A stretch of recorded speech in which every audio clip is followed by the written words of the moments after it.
It's okay. She off your mind. Chai! Now wow, people wey suppose talk truth to power don't off mic.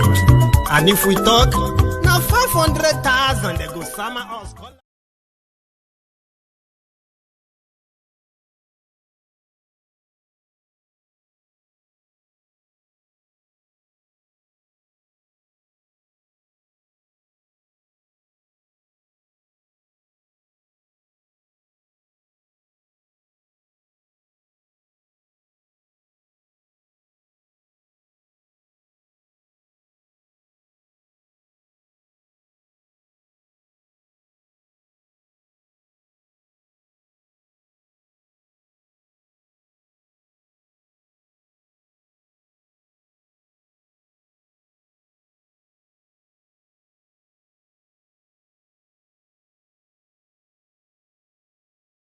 It's okay.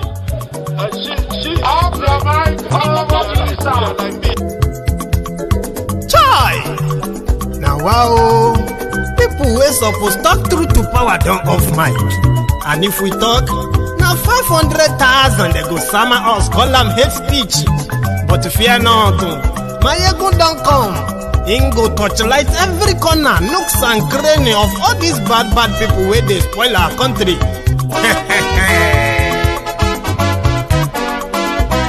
So my people make we laugh, oh, yo yo. Maiyegun don't come, oh, yo yo.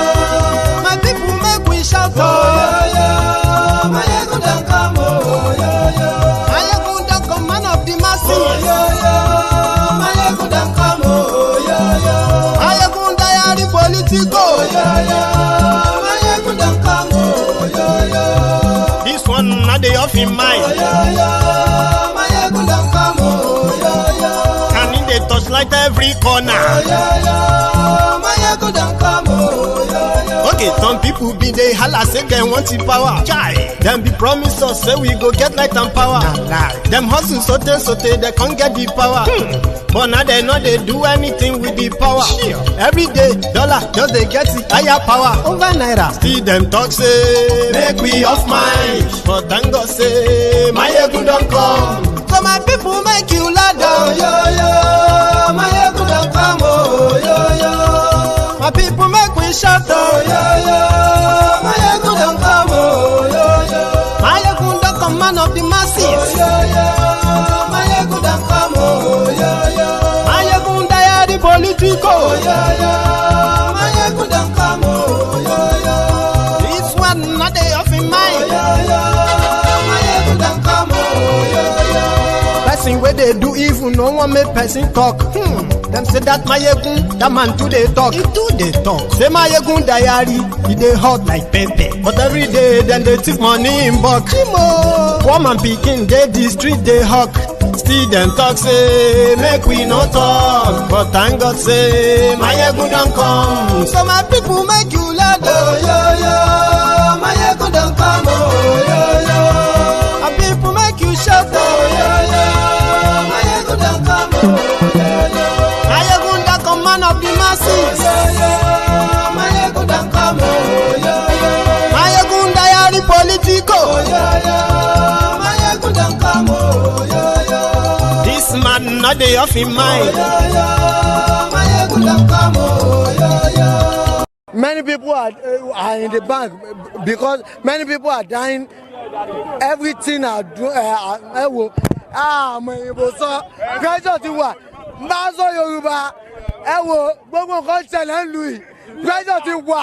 Èyí gbogbo ṣe sọ. Sẹ́yìn ìlú lé. Fún wa lówó wa. Ànówó wá sọ wá di lazy youth. Náà ẹ sọ wá di lazy. Maiyegun làwa mọ̀ làmọ̀. Hello there. Maiyegun diary, Maiyegun number one. Maiyegun làwa mọ̀ làmọ̀ tó dòdòdò.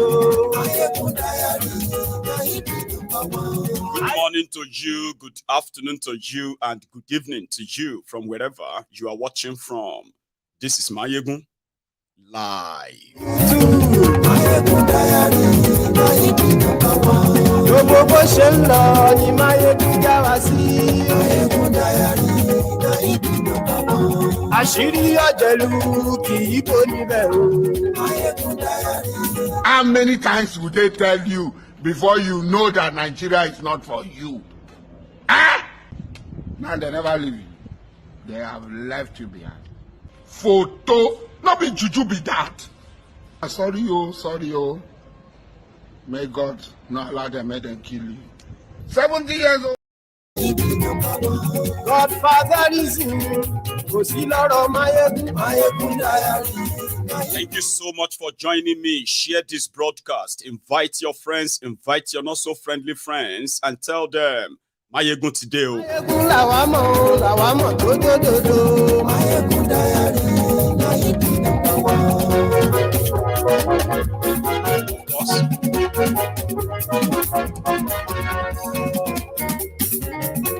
Àní ẹ̀sùnra kì í. Maiyegun ti dé. Just tell them. Maiyegun ti dé. Ọ̀jẹ̀lú ẹ̀sùnra kì í. Maiyegun ti dé. Àní ẹ̀sùnra kì í. Maiyegun ti dé. Lórí Facebook. Maiyegun ti dé. Àní ẹ̀sùnra kì í. Maiyegun ti dé. You are looking for the enemies of Nigeria.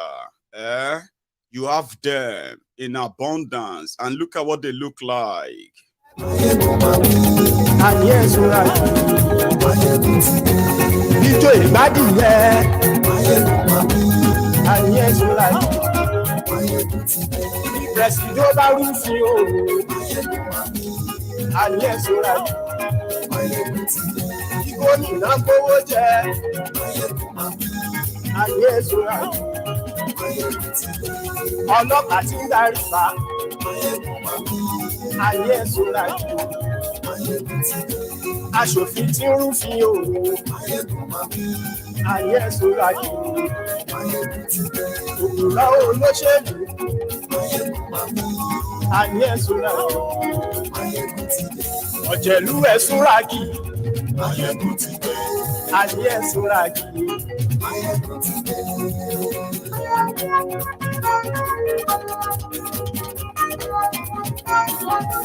Maiyegun ti dé. Gbogbo ọ̀jẹ̀lú. Mo ti dé o. Good morning to you once again. Good afternoon to you and good evening to you from wherever you are watching from. And it is Maiyegun Live. Every day, Nigeria politicians and those in charge of running Nigeria, they always prove people like me right all the time. Save for those who love to live in denial, especially Nigerians who love their own who love their own criminals differently. But no matter how much you try to live in denial, no matter how much you try to push the blame, no matter how much you continue to point fingers, facts will be facts and fiction will always be fiction. The enemies of Nigeria are those who have sworn to make your life hell while they smile to the bank. Unfortunately, in this case, it is actually the bank. So where were they smiling to? The Kasala is about to burst. The Dasuki Gates Part 2 is about to play out. Emefiole is about to become the fall guy for every evil that Bokwari represented. Do not forget, Bokwari brought in the industry of terrorism in Nigeria. Nigeria government and the Nigerian Central Bank, the intelligence community, they are unable to track terrorists who are collecting billions, hundreds of billions of naira from their victims, Nigerians, for 8 years. But the same Emefiole could track down the young people because they participated in EndSARS protest. Emefiole tagged Nigerians terrorists because they demanded for the police, to an end to the police brutality in Nigeria. Emefiole is about to be the symbol of every failure that Bokwari represented. In this case, you can call it part 2, like I said, Dasuki Gates. I am somebody that some of those who love to throw the word unity, let us come together and unite. Those weary prayer warriors that will continue to tell you that only when we continue to pray to invisible God, the Nigeria God, until then, that when he forgives us our sins, until then, as Nigerians, you can live a normal life. The prayer warriors for Nigeria and the Olori Brukus, the unity beggars. Throwing all this, throwing all this about and trying to make you feel like you have a thought about what is wrong with Nigeria. But for somebody like me, they call me a revisionist. I call them those who are suffering from Stockholm Syndrome, living in denial, the wearies, that prefer to say, let us move on. When these criminals conspired and murdered, women, children, men, old, young, 5 million Igbos, they didn't feel ashamed about it. They didn't feel any remorse about it. They rewarded themselves. The murderers became the rulers of Nigeria. Abi, what did they tell you? No winner, no vanquish. Let us move on. Was Nigeria able to move on from that? So when people throw this around, people like us will continue to remind them, listen, you were once dancing to these criminals the same way you are currently dancing to the drug baron, Tifnumbu. So I'll take you back to memory lane.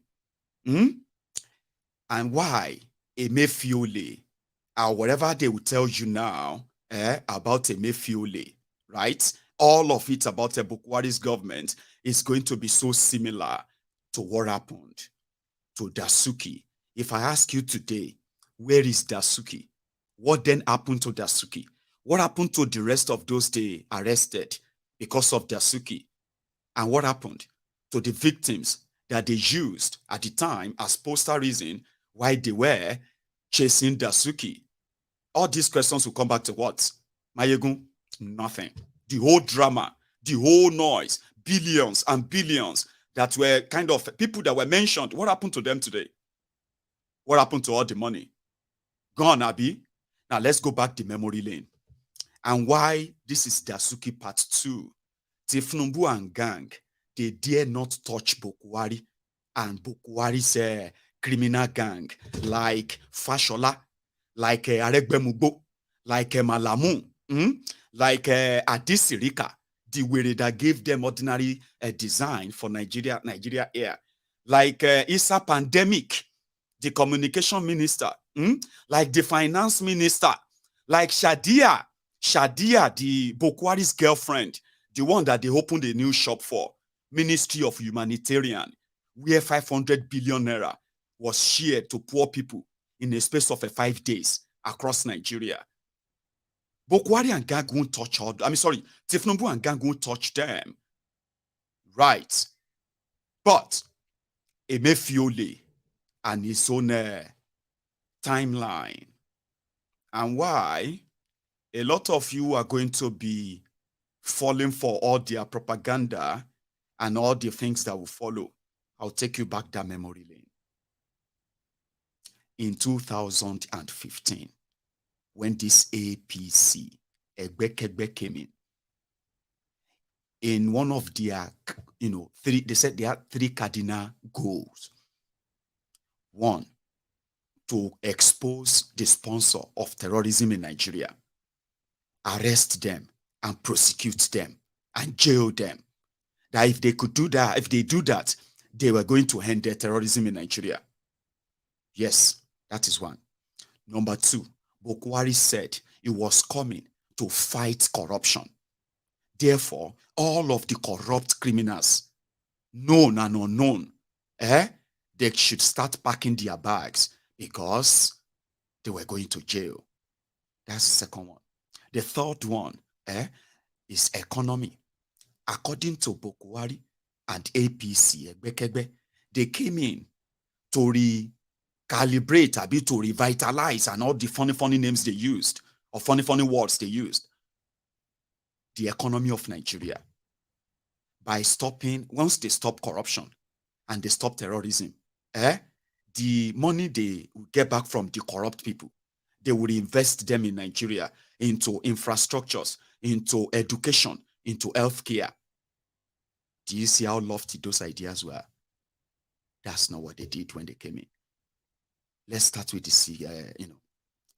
let's start with the security. Immediately they came in, they changed the terrorism industry in Nigeria. I mean, they changed terrorism in Nigeria, in northeast part of Nigeria. They turned it into an industry that now covered the entire Nigeria. That's on Boko Haram.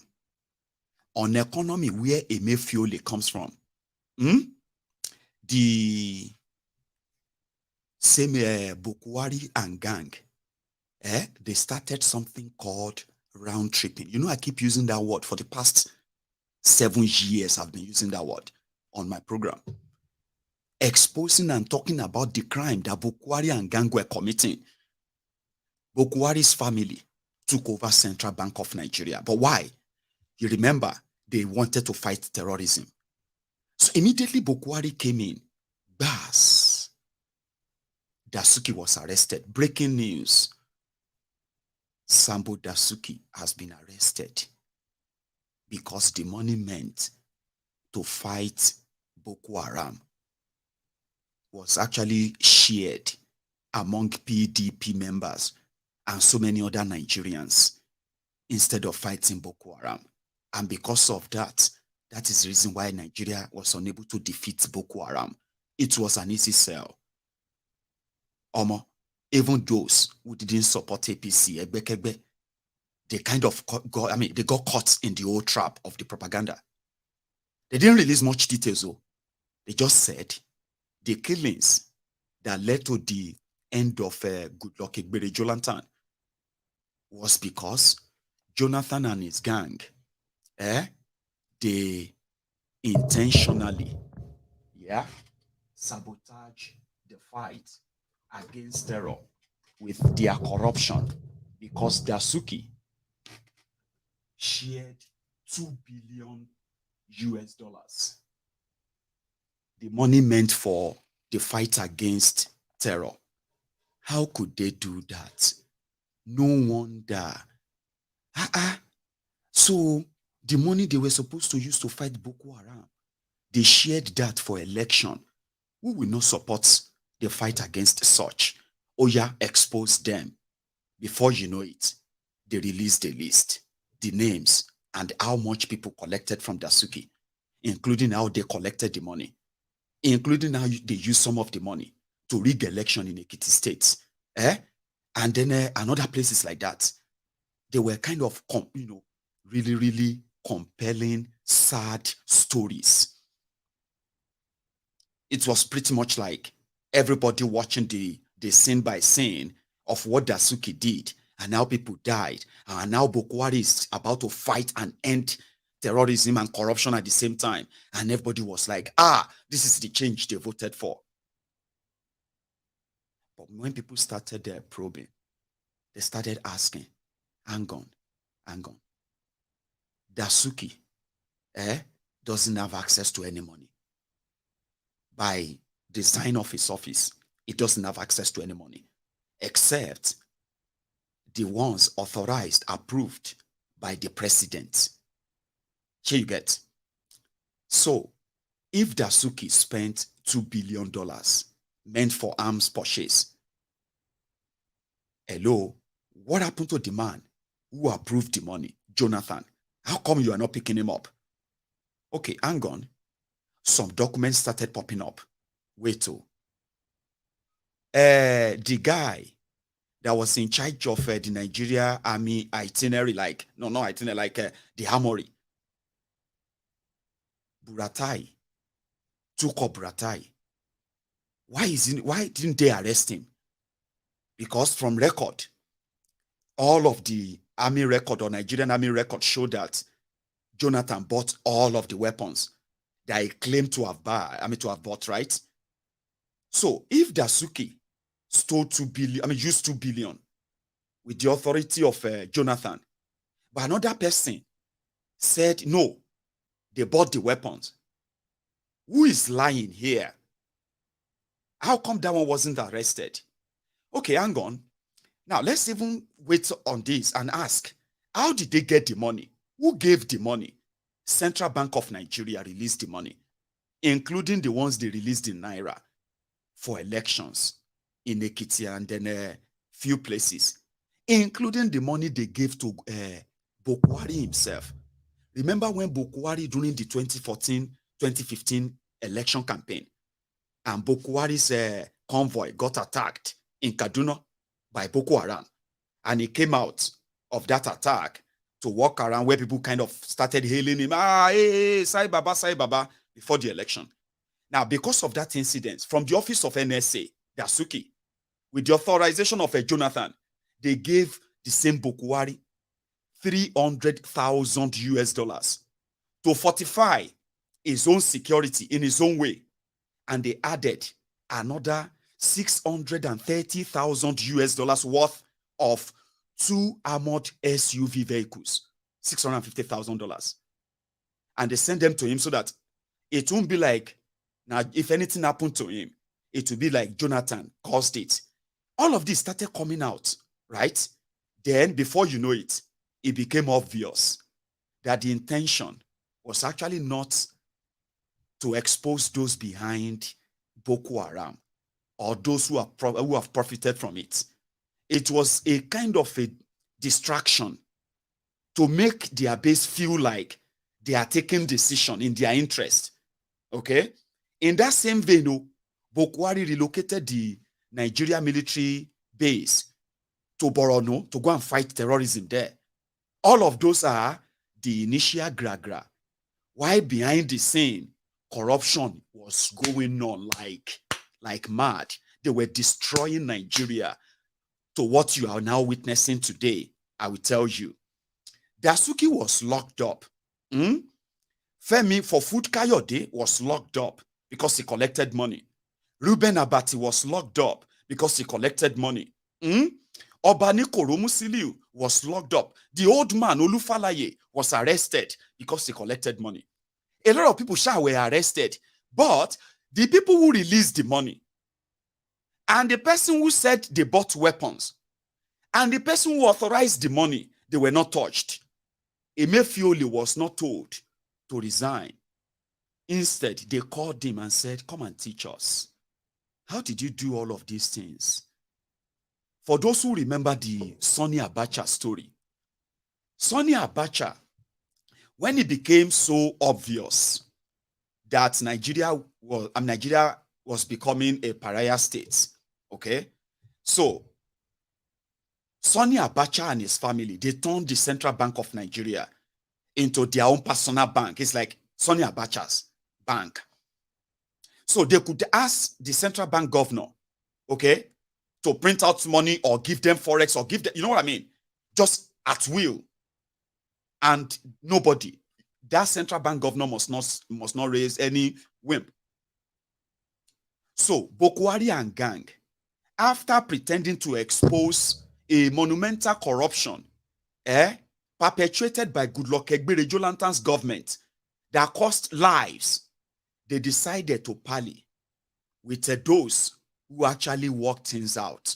Hang on, come here. How did you do it? We'll talk to the Mr. President. We'll keep you. In fact, we'll renew your this thing and that. That was when Emefiole that brought Nigeria Naira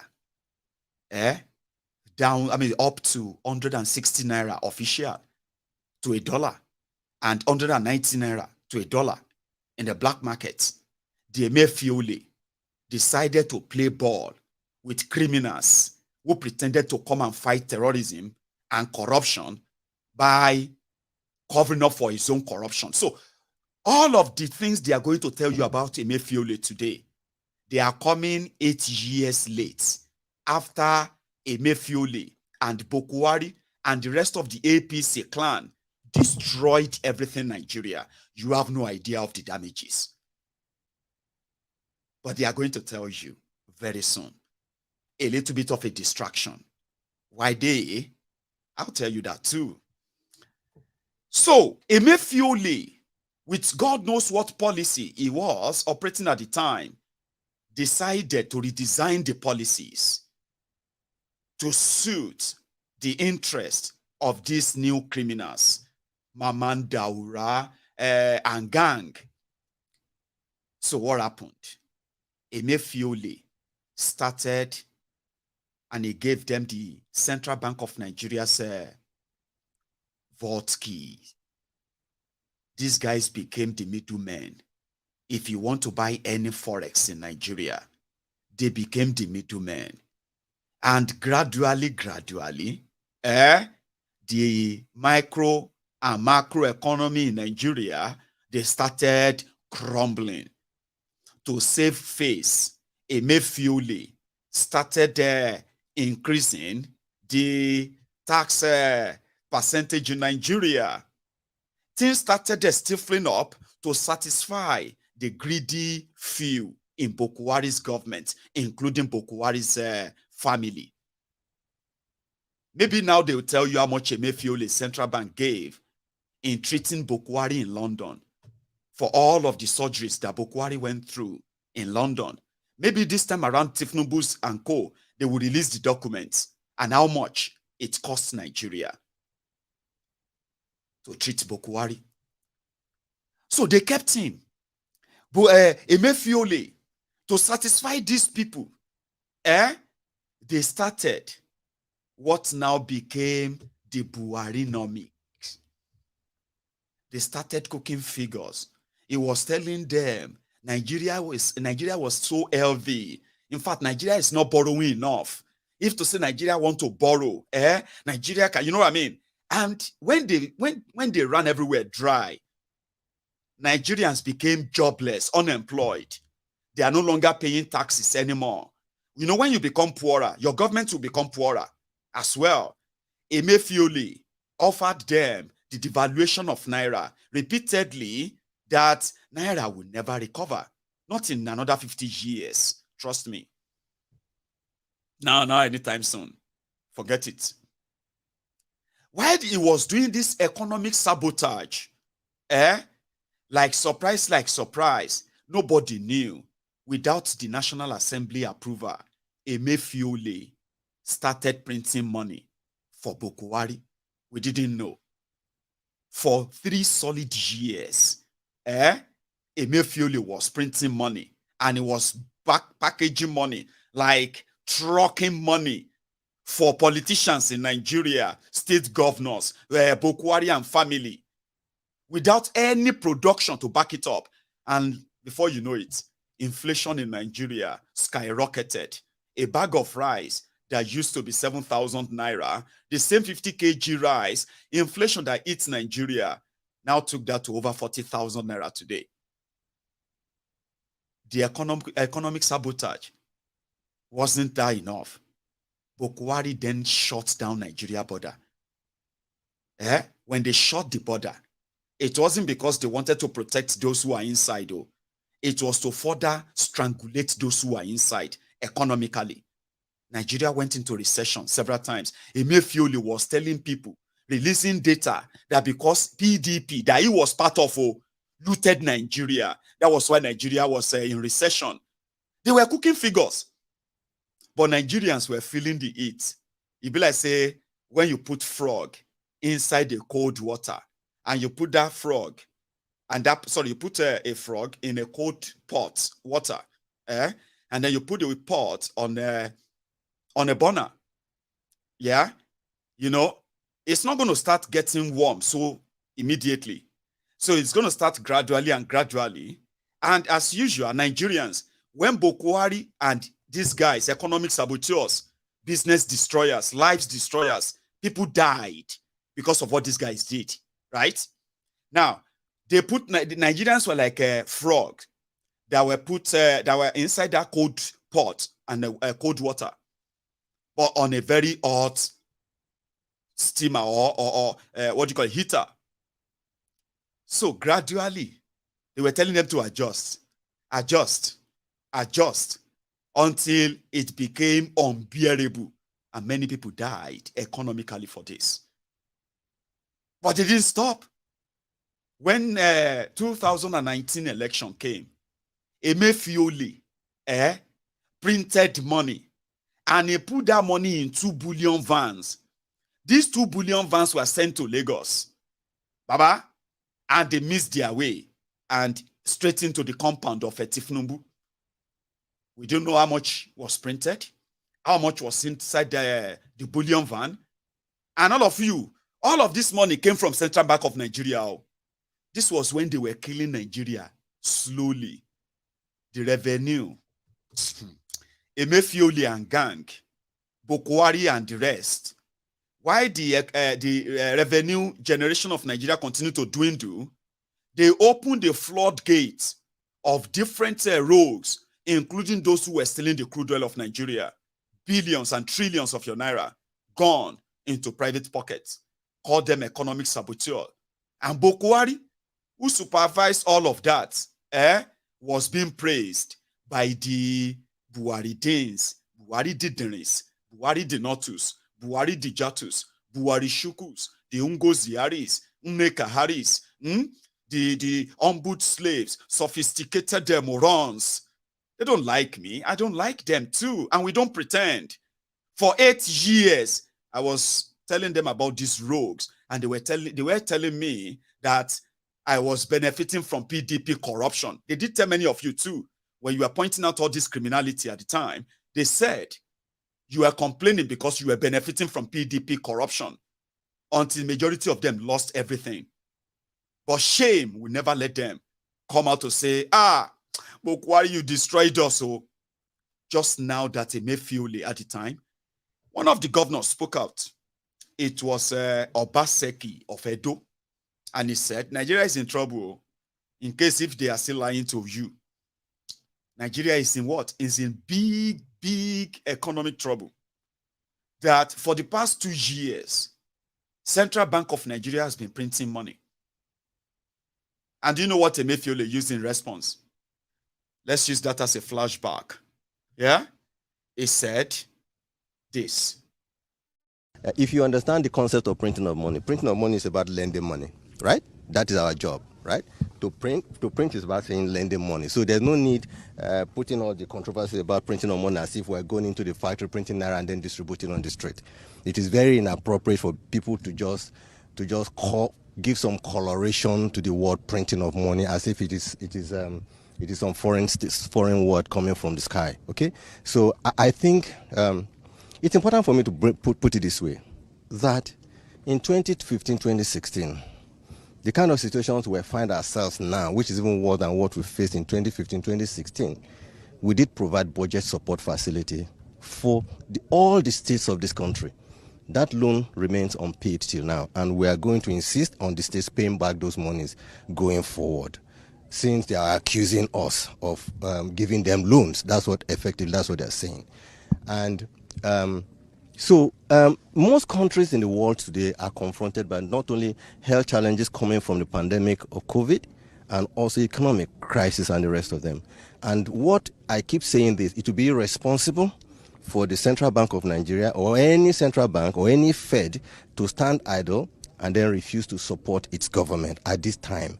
And what is being done, right, is being done in any climb. And at the last Monetary Policy Committee meeting, I did say, and I gave data about what is being done, even in developed economies, about what needs to be done to shore up their economy and take them out of recession. Nigeria is unfortunately in a very bad situation. I'm not going to pretend about it, in the sense that we are facing problem about productivity output, which is GDP. Luckily, we managed to just come out of it with a hair's breadth, and we are working very hard to see how we can not only have our head above water, but get our waist above water. That is what we are focused on right now. And of course, we're also confronted by issues of inflation and prices and the rest of them. And so for us to begin to see that some people playing some games, trying to come up with overheating this polity, talking about printing of money, I think is very unfortunate and totally inappropriate. And I would like to advise that this should stop. We should all work for the growth of our country and not playing politics. I'm not a politician, and I keep saying so. I'm a banker, and I should be left to do my work. Is a criminal. And you're listening. A pure criminal. When Bokwari's unfortunate government or regime came in, let me remind you of something. They said people destroying people or people deceiving people, they've looted Nigeria, die. There was no money left. But here is a few things. Here are a few things you should probably be told or reminded of for the sake of this chat tonight. When Bokwari came in, they said about 25 states in Nigeria in 2015 were owing their workers months, some years of unpaid salaries, unpaid pension, and gratuities and few other emoluments that were not paid. It's like backlog of them. So the first thing Bokwari did was to give a directive that Emefiole Central Bank should give all of the states in Nigeria, they should give them 600 billion naira.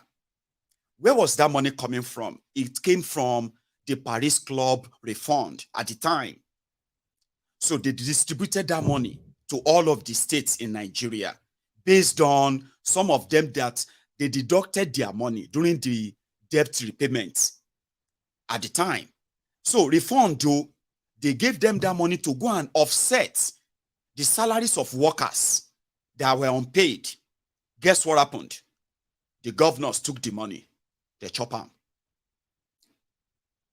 2 months after that, the same 2015, not another year, the same 2015, like 2 months after that, they went back to Bokwari. So Bokwari called the Emefiole again to make available a facility, and facilities like loan facility of 400 billion naira for any state who is interested to come and borrow part of that money to pay off the debt, pension, everything at the time. Breaking news, Bokwari released money to clear all the debt. Bokwari released money to pay all the Biafran soldiers. You know that time now? Or is that too long for you to remember? Yeah, I'm going to remind you. I'm a revisionist. Okay? Because when you ask yourself, how did you arrive here? How did you arrive at this? No. We do know how we arrive here. A lot of people are feigning ignorance deliberately. Stockholm syndrome. Shay? All of that money, when they released that 400 billion, these governors applied, including Kogi and the rest. They applied for this loan to pay. Yeah, they collected the money. They shop them. People are still unpaid. Salary unpaid. Pension unpaid, though. Emefiole.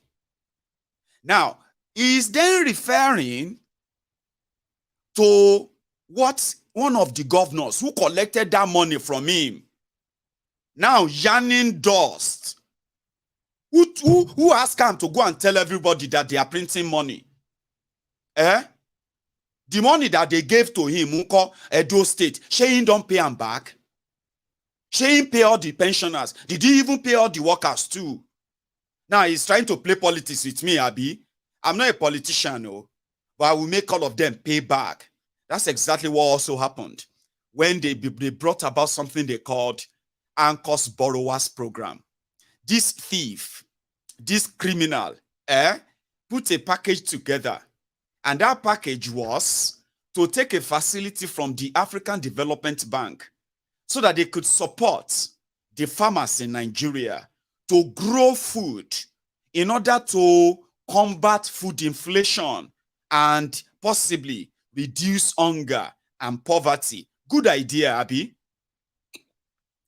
But as corrupt as a corrupted criminal government that Emefiole represented, what did they do? They took a loan of a 1.4 trillion naira. Yes, use naira. 1.4 trillion naira. And the money was to be accessible by farmers in Nigeria. It was taken for Nigeria. If you are a farmer in Nigeria and you want to go into large-scale farming, you will have access to that money. 1.4 trillion naira. Bokwari told Emefiole that money, Anchor's Borrowers Program, 80% of it must be concentrated in northern Nigeria. Yes, he told him. If you still go online today and Google, what did Bokwari tell the World Bank group that visited Nigeria in 2015 in the hope of how they can partner with Bokwari's government, APC, Egbekegbe, in developing rural areas in Nigeria? Go and Google it. Bokwari told the World Bank group that they should concentrate all their projects in northern Nigeria because the northern Nigeria is poorer than the southern Nigeria. They need it more. That's exactly what he told the Emefiole. So Anchor's Borrowers Program, the money they borrowed in the name of Nigeria, decided to be concentrated in northern Nigeria, just the same time they shut the border of Nigeria, but they opened the northern border for the Janjaweed terrorists from the Sahel to invade Nigeria. And guess who these guys went for? They went for all these farmers who benefited from the Anchor's Borrowers Programs. All the farms, majority of them are now in the hands of the terrorists because everything all these farmers planted, they ended up either dead or in the captivity of these terrorists. So many parts of northern Nigeria were ceded to the total control of terrorists under Bokwari. I am saying this to you, right? In some part of Nigeria, insecurity got so bad that police stations are closing at 4 p.m. in the evening because for security reasons. Can you believe that? Under Bokwari APC, Egbekegbe, as some areas are having their own police station closing and shutting at 4 p.m. because for security reasons, right? Some part of northern Nigeria were completely ceded. Nigerians they were paying taxes to terrorists. So Anchor's Borrowers Program hit the rock in the areas they told to invest it in. And guess what happened? Nigeria couldn't meet up.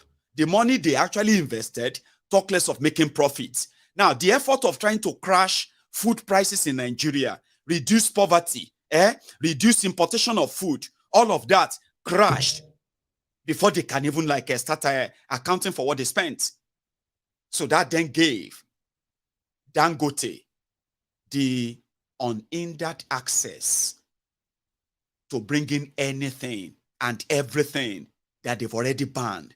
If you dare it, your business, no matter how much they are, no matter how much connected you think you are, your business will go down the drain. Those who dared Bokwari the first 2-3 years, they will tell you the story. For those who live to tell the story, they thought it was a joke, that it was only Dangote that could bring in anything, grains, sugar, what have you, into Nigeria. That became official, the monopoly. And under Bokwari before COVID-19, Dangote became the richest black man on earth.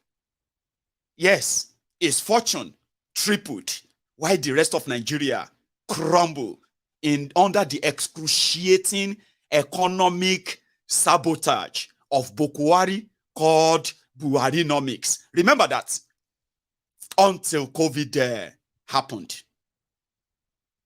Now, fast forward to having run the central bank aground, promoting round tripping, where businessmen, Nigeria is import-dependent nation. No matter how much Nigeria brags to the rest of Africa, it is so obvious that Nigeria is not giant of Africa in anything good. Nigeria is just a crippled giant of Africa. And those who crippled Nigeria are the kinds of these economic saboteurs, as well as the political saboteurs, those whose only agenda is to keep you on your knees. Stay on your knees. Bow on your heads. You get that? So, Emefiole and gang, they started another campaign. And that campaign was to join the gang of those who are tired of the deceit of Bokwari and APC. And they said maybe they were too early. They were looking for those they could blame for why Naira and Nigeria economy was taking a serious fall. No improvement, no nothing. People were losing their jobs like never seen before. Are you with me?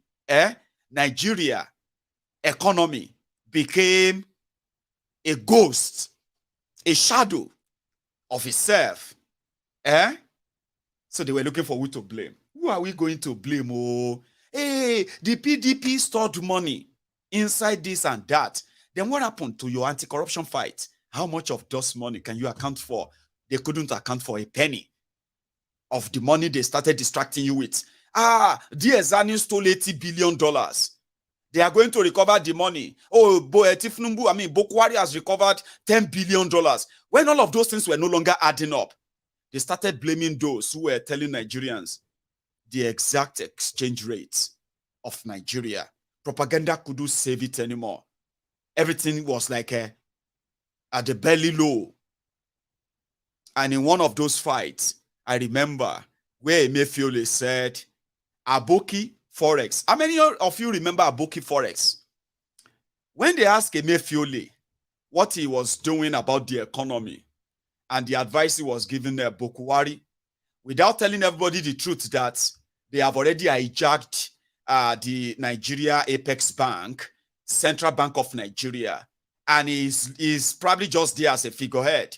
He was making some money for himself too. Like, as they were piking the whole thing, he was making some money for himself too.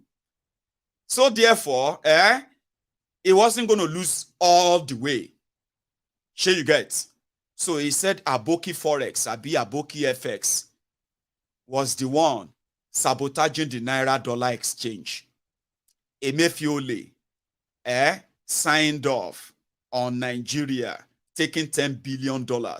That APC didn't save, they didn't generate the money, but Emefiole and gang and their finance minister, they signed up and they took $10 billion from the Nigerian foreign reserve and they handed it over to China in exchange for yuan, because they told the Mugus in Nigeria they were going to crash dollars in Nigeria by making a deal with China so that they can have yuan in Naira. At the end of the day, at the yuan, at the dollar, at the Naira, Nigerians ended up buying Naira with Naira under these criminals. That's how worse it became. Nigerians were using Naira to buy Naira in the same Buharinomic. So as usual, it was bragging in one of those brag. Anybody that doesn't agree with what we are doing, sure you want to fight, come outside. Let us fight. Emefiole. Those who feel they want to support him, to fight me, come out. Let's fight. You remember that time? All of these things that I'm telling you, some of them may sound funny to you. I am telling you something that people were actually like dying. The amount of people who were committing suicide, the number of people who committed suicide under Buharinomics in 8 years because of the economic downturn under these criminals has never been seen before in the history of Nigeria. It became so much that Third Mainland Bridge in Lagos was a regular place. Every 2 days, and it's like every AK day. Somebody could don't jump inside the river. Grown-up men and women who have lost everything. Women who were doing fine before APC, Egbe came in, doing their legitimate businesses. They shut the border. They shut their businesses. There were no real help for them. While Bokwari and gang, they were making themselves comfortable with every available money and everything they could get at the time. So they were blaming everybody, but nobody was being kind of convicted for real. Suddenly, people will won't fight corruption. They don't do dinner with the corrupt people. We then for once told us, see corrupt people, see people who destroy Nigeria, see enemy of Nigeria. Suddenly, and then they see for dinner, they laugh, they all of that. And their ombud slaves sophisticated morons on social media, shame will not let them say, they don't do pause. Remember, Dasuki was in prison because Dasuki stole 2 billion. Now, fast forward to when a scandal actually broke out. What was the scandal? It was when the hands of this thief was caught in the cookie jar. All of his mouth were glossy of the cookie. The crumbs from, you know what I mean? Sahara reporters tapped this. It is also a reminder of what Emefiole was involved in sabotaging Nigeria with the approval of Bokwari. It's still a flashback. We never get to today's story yet. Sorry, sir. Yeah. The network, sir. Yes. My God. Let me talk to her. Hold on the line, sir. Hello, sir. Yeah. So, can we think of anywhere across both heads where we can, push things, either move things from cash CAD or some other places, bring it back, or you understand, or delay I'm looking at it. The maximum that I can negotiate is 20 billion on CI that I will just tell them that, because that is the one that we've not paid, that we've accrued for. So, because I've looked at the account, that is on the cash account due. Yes, sir. Okay. That is 18, because I say 18 for then there's this 2 billion, which are not material for something to be done for EFCC. That I said they've taken it as a coup. So that's the maximum we can get from expenses. Is there any other vote head where you can find? See, I've gone through all the vote heads here. I know at least my personal expenses is just increased by 1 billion over last year, and I think we can't go into that place. My other operating. Now, what's our shareholders fund?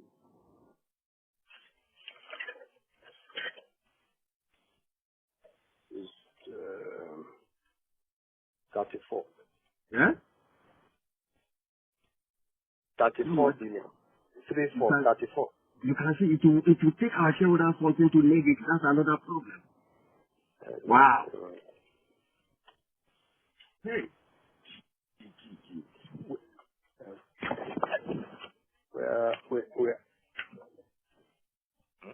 Hello, sir. Yeah. I'm with the DG and the OKJ as well. Yeah, let me talk to the DG. Yeah, let me talk to the DG. Okay. I didn't know they were there. Yes. Yes. Hello, sir. No, Edward, I didn't know that you were there with 2KG. No, I'm there. We're here with Yes. Man. We are cracking our brains, governor. We were thinking of all available options. Because shareholders funds of 34 billion, if we put this number there, to take our shareholders funds to negative, which is dangerous. To negative? Yes. No. We can't do that one. That would be dangerous.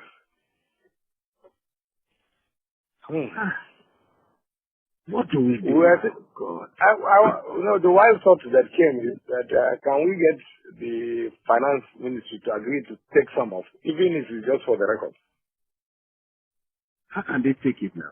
Take what now, precisely? Even if it's just to do some book work. But they cannot. That will expose us to them.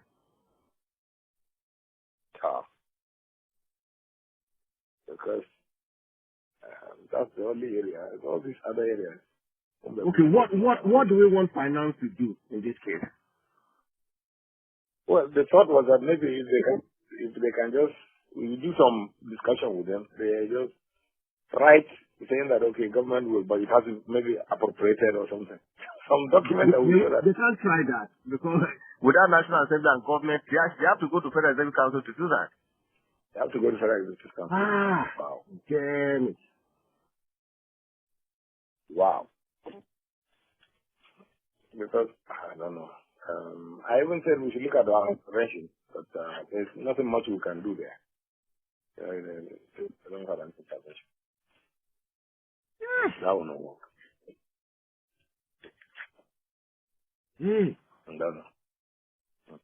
Wow. We can't afford negative at all. Yeah? We cannot afford deficit, Governor. No way. We have to talk for balance. How do we get out of this is the issue? Because the auditors themselves will be very careful because, you know, they don't want, they will not want, because they have people who are reviewing their accounts. They are superiors outside the office reviewing their accounts. Exactly. They also, you know, they have their names and their own governance process. Why not allow them to even do some of these things?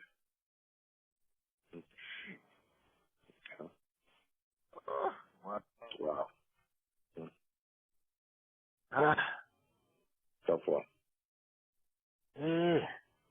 Hold on for okay, Jason. Yeah. Governor, sir. Yes. We are thinking of all the actions. I think because the OMO aspect, which is the bulk, of the stock.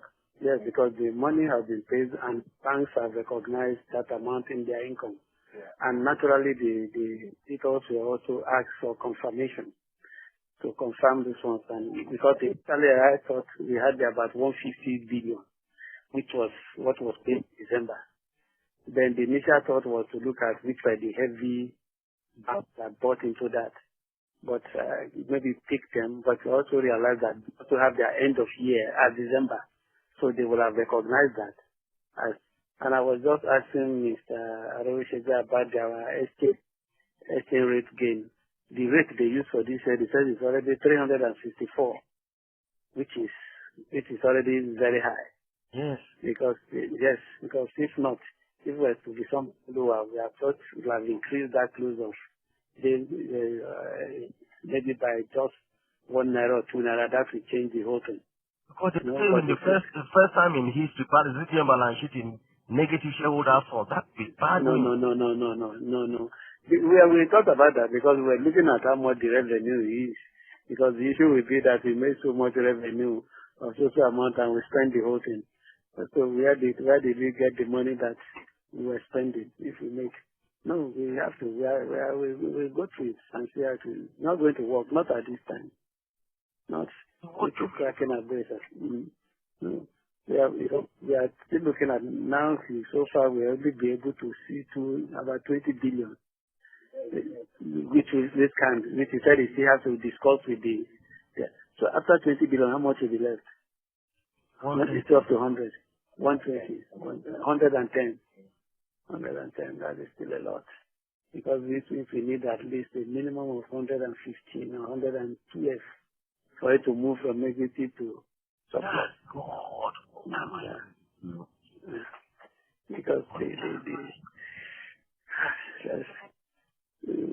Because let's keep this from God now. We'll get back to you. Okay.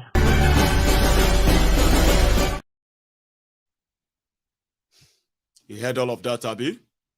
Yeah, that was a scandal that they came out later to say, of course, they were just discussing how to balance the sheet, how to balance account. That is not a new thing. Or 120 billion naira is missing, and they were looking for ways to get that, like a closing. Should they increase the naira exchange rate by 1 naira or 2 naira? If they do that, that will automatically give them what they need. But that's going to be a bad news because the money exchange was already was almost 400 naira at the time. At the official rate, not black market. Imagine what it was in the black market at the time when they were having this chart in 2018 or so. So, that Emefiole, that everybody have seen that as Bokwari's ATM, suddenly just surprised all of us. They say Emefiole want to be president. That must be a joke. No, that can never happen. What do you mean? Central Bank Governor of Nigeria paid 100 million naira to buy APC presidential form. It is over. How many of you remember that time when we were always like, it's finished? Central Bank Governor, where you have the president And he gave APC 100 million naira. They collected the money. They gave him form. They started now denying whether he was the one who bought it or whether now people buy him for him. 100 million naira. And Bokwari didn't call him immediately. I said, you the craze? You the mental? Which kind of freedom be this? Which kind of audacity be this? You won't spoil my arrangini. They allowed him until this lady told us he has the right to be the president because he's a Nigerian and he's blah, blah, blah, blah, blah, blah, blah. Ladies and gentlemen, I am Benigna Ejimba, the Director of Communications, Emefiole Support Group, ESG. We noticed the statement issued by the PDP governors calling on Dr. Godwin Emefiole to resign following the fear of his entry into the presidential race. The statement alleges that Dr. Emefiole is involved in the campaigns for his presidency and is doing so with the national vote. We in the ESG would like to ask the PDP governors to get their facts right and should stop crying like babies even when Emefiole has not accepted the pressure to run. Campaigns calling on Dr. Emefiole has nothing to do with the CBN governor or the CBN funds. These are merely voluntary groups like us that have no connection with the CBN governor. We know that the governors are already scared that Dr. Emefiole will give them a good run for their money if he decides to heed our call and contest, which is why they have switched into panic mode and are looking for a way to scare him from joining the race. They should, however, know that we have their dossier. We know what they do with their local governments and state allocations. We know what they do with monies meant for small-scale businesses in their states. It is quite sad that the CBN governor, who has shown nothing but goodwill by initiating and advancing bailout funds to help them pay salaries and improve productivity where they have failed to do so, is now a subject of their smear attacks just to discourage him from entering the race. They have been having sleepless nights since they heard of our clamor for Dr. Emefiole to join the race. Emefiole expectedly has now become a political nightmare to PDP, even when he's not yet in the race. Knowing the capacity of the CBN governor, being the party to have discovered him, they should then be ready for a humiliating defeat should he decide to run for presidency. Thank you. Nigeria is so corrupt, which I regret the day I was born in this country. It's unfair. This is unfair now. This is unfair. Nigeria is so corrupt, which I regret the day I was born in this country. It's unfair. This is unfair now. This is unfair. Nigeria is so.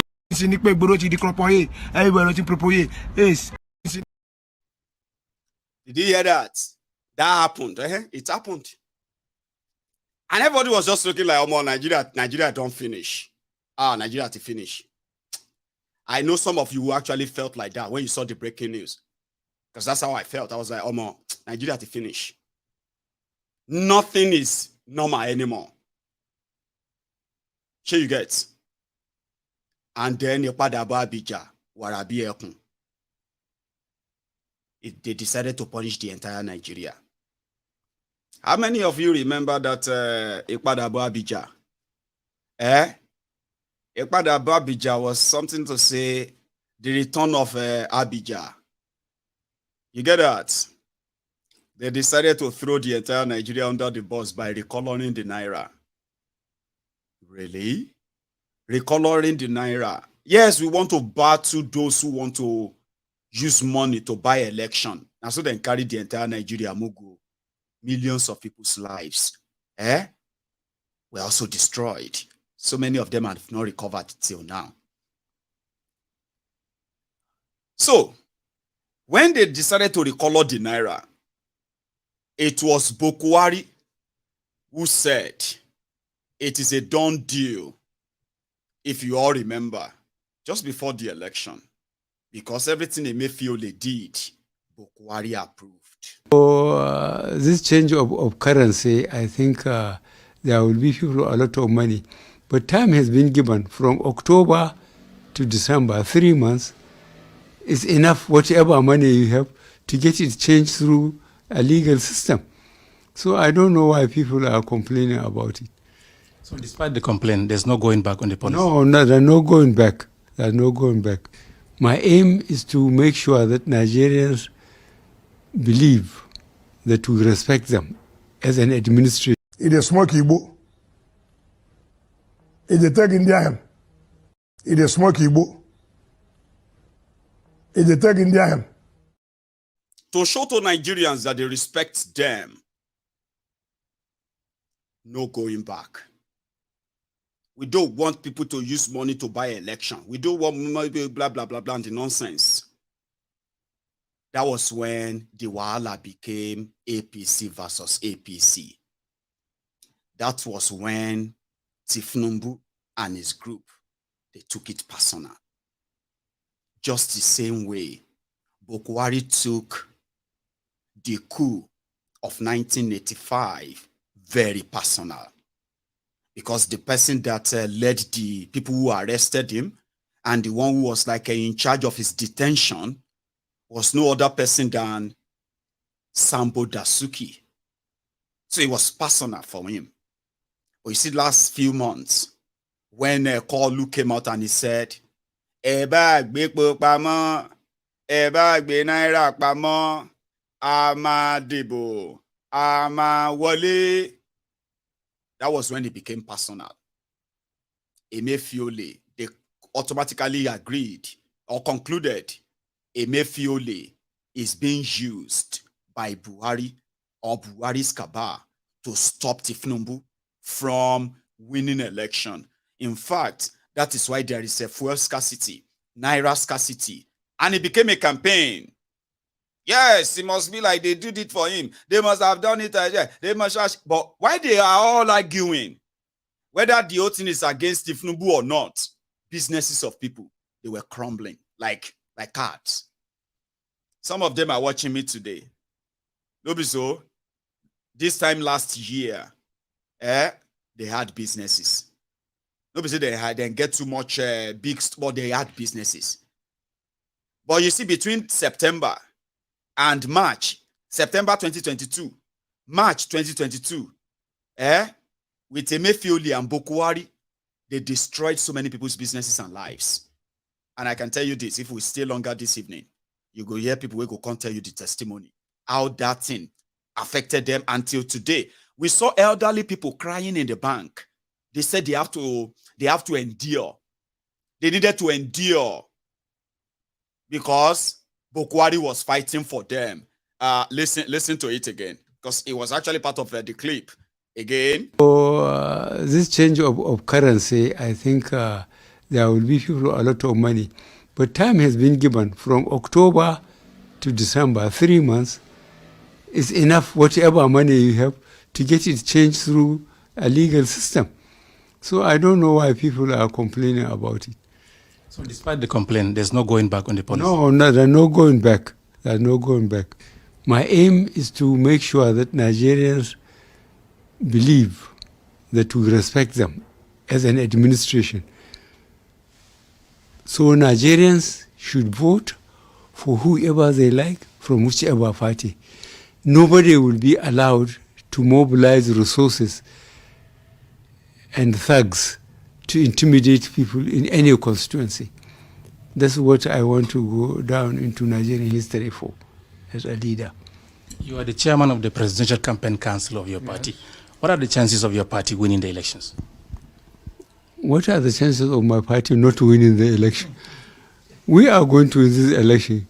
Tisebo, Atisete, Atisete, Atin Parotipe, Atisete, Tito, Dimo, Dodo, Sima, Atisete, Atisete, Kagwa de Falari, Atisete, Kagwe de Falari, Atisete, Adajo, Paro, Tori Ogo, Atisete, Atisete, Otilu, Paron, Tori Bo, Atisete, Atisete, Dogo, Minster, Atisete, Atisete, Atisete, Atisete, Tiangara, Atisete. So that was one of the bobo that encouraged the obedience in particular, believing that Bokwari and Emefiole could probably be on their side for the first time. How many of you felt like that? Don't lie. Some of you even said, the Naira exchange, Naira change, you can go, no going back. You stand by Buhari on this and Emefiole because you thought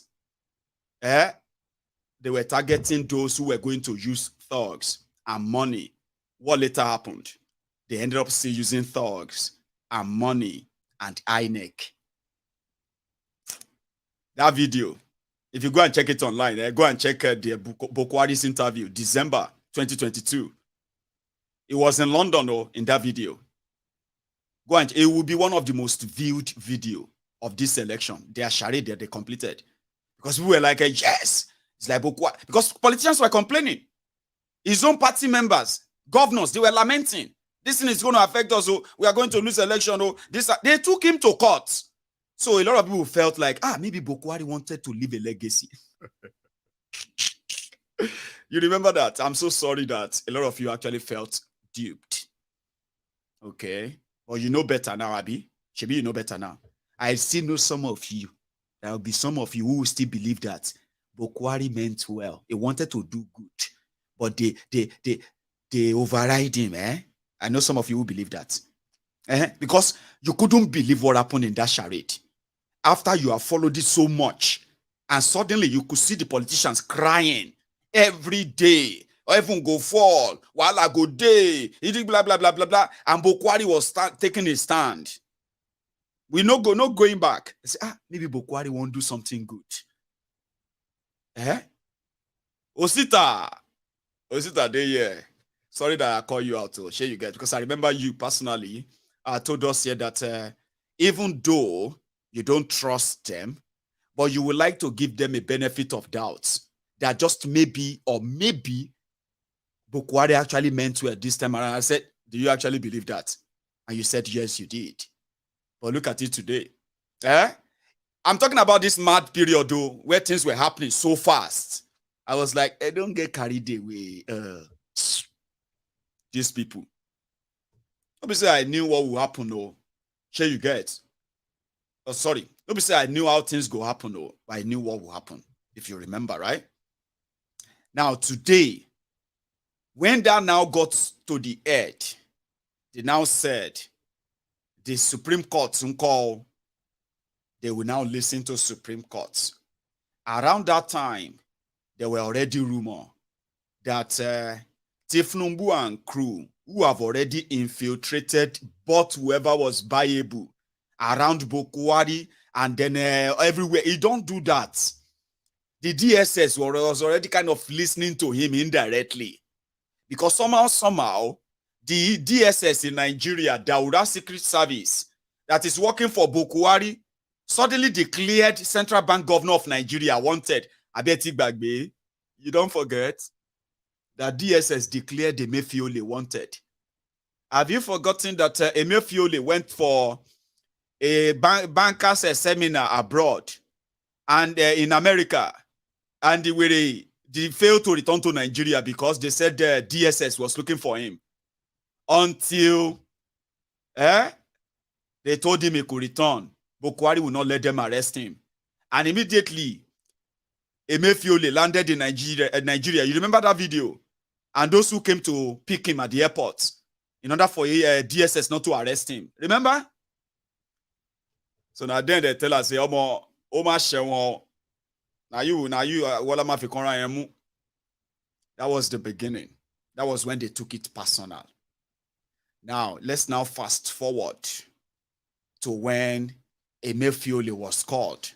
This time around, they are now going back. A flashback. The truth is this, we are all servants. We are serving Nigerians. As far as I'm concerned, the Honorable Attorney General of the Federation has spoken on this matter, and the President has sealed the whole of the issues this morning in his broadcast. And I think I can only just appeal to Nigerians, let's allow this policy to work. This policy is one policy that goes to solve the problem of reducing corruption and illicit financial flows. This policy goes to resolve some of the problems in the economy. This policy also goes to reducing the level of insecurity in the country.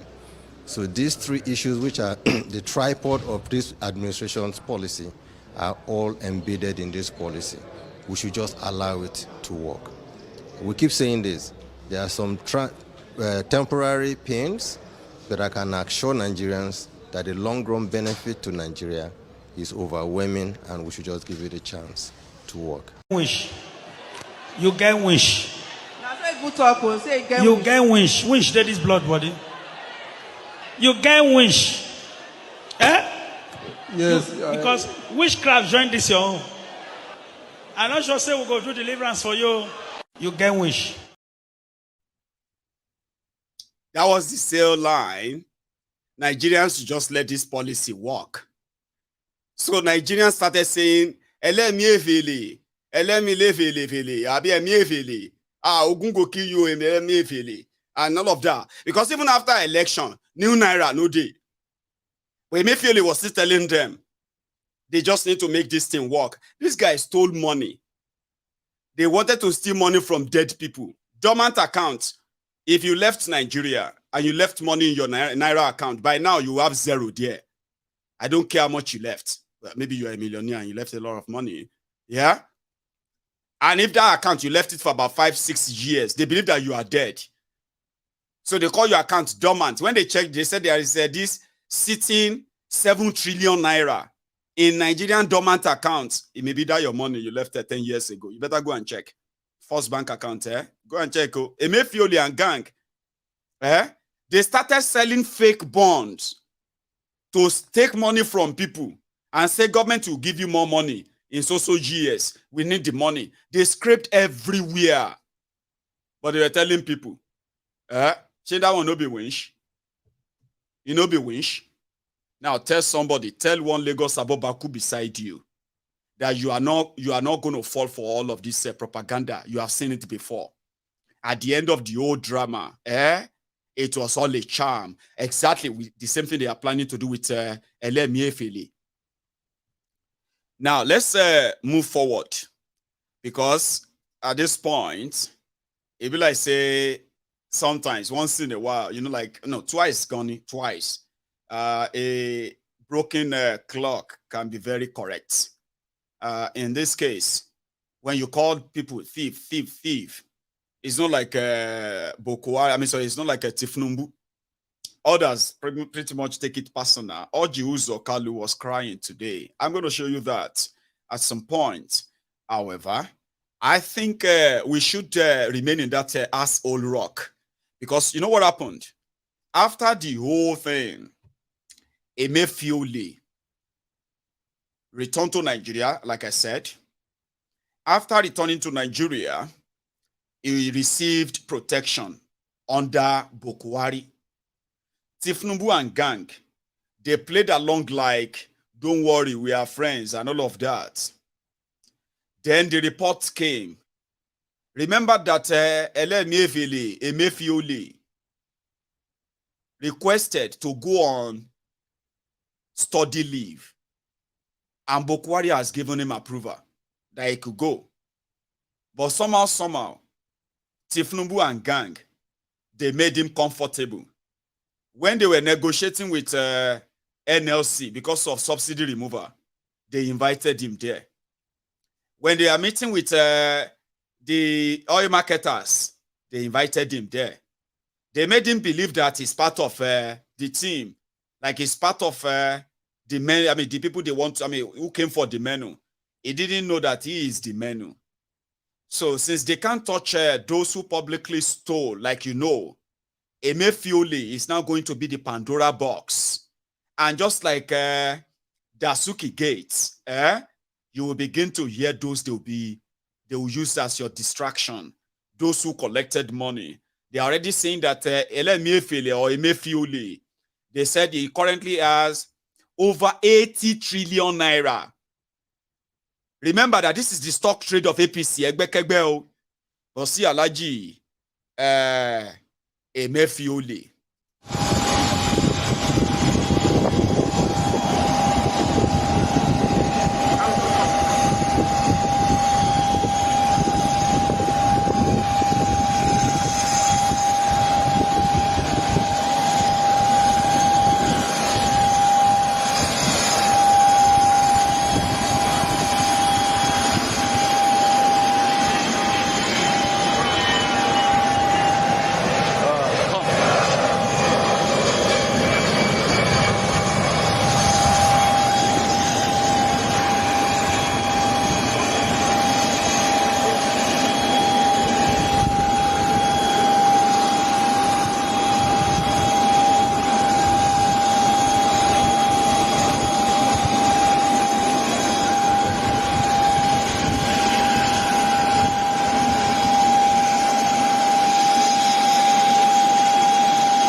Now, private jets, they take arrest Emefiole. And that was last night. So, you know what the Daura Secret Service said, or Dr. Most Stupid Service said? They said Emefiole was driving himself all over Lagos to avoid arrest. Like, he didn't stay in one place. He was in a car, and he was driving and driving and driving and driving. And they believe that Emefiole was planning to drive himself and escape from Nigeria. You are going to hear more ridiculous stories. Oh. You are going to see pictures where they will say Emefiole bought houses here, he bought houses there, he has 100 billion naira, $100 billion. All of those are just going to give you the vibe of Dasuki Gate 2. So you can call this one Emefiole Gate 2 or Dasuki Gate Part 2. But episode Emefiole and the other thieves. You know what? When they now arrested him, you know what they said? The DSS arrested Emefiole for terrorism. Should be money is what we have been talking about since for over 1 hour. I've been talking about money they stole and mismanaged and all of that. Abi? DSS arrested Emefiole for treason, that he deliberately sabotaged Nigeria economy. And that is why you all lost your jobs. 143 million of you fell into poverty. Terrorists took over Nigeria. It was because of Emefiole.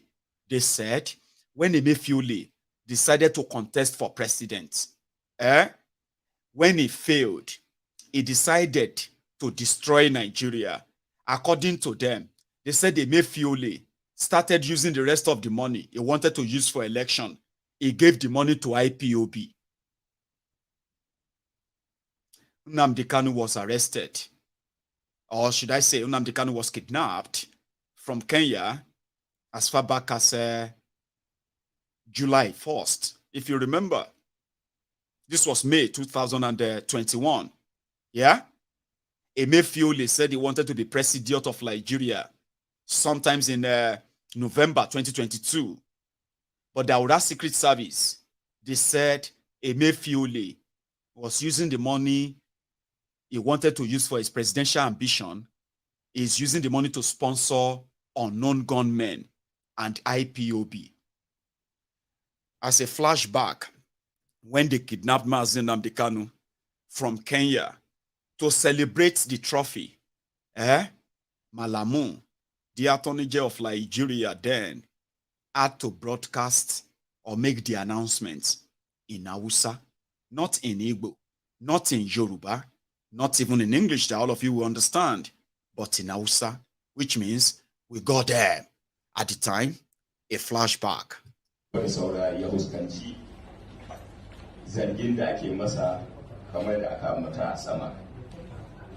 Ina mai sanar da ku cewa bayan ainihin ya tsallake beli ya ci gaba da ɗaukar matakai na ainihin tunzura al'umma domin su wa ƙasa zagon ƙasa ta hanyar umarni da kafofi na yada labarai da suka hada da talabijin, rediyo da kuma amfani da yana gizo akan wannan domin ganin cewa ainihin an tada zaune tsaye a Najeriya. Kamar da kuka sani, bayan ya tsallake wannan beli har ila yau ya ɗauki matakai na ainihin harzuka al'umma musamman a ɓangare kudu maso gabashin Najeriya, wanda a sanadiyar haka an samu hasarar rayuka, dukiyoyi, rayukan al'umma farar hula, rayukan al'umma da suka hada da sojoji da abubuwan da ke da ayyuka da ke da nasaba da aikin kaki, haɗi da hasarar rayukan ainihin jami'an tsaro da kuma ainihin hallaka dukiyoyi da kuma ainihin wuraren ayyuka. When they were using Emefiole to loot Nigeria, they probably didn't see him as Igbo then. They didn't call him as an Igbo man. They didn't say he's an Igbo man, even though he's not Igbo, by the way. But anyway, he wasn't seen as one. He had no connection with Igbo land. None of the money that they were all stealing and looting could be said to have been used in any part of Igbo land or anybody from Igbo land benefiting from that. But when they wanted to scapegoat him, to take the fall, to make it sound better, they said Emefiole has been using central bank money to fund unknown gunmen.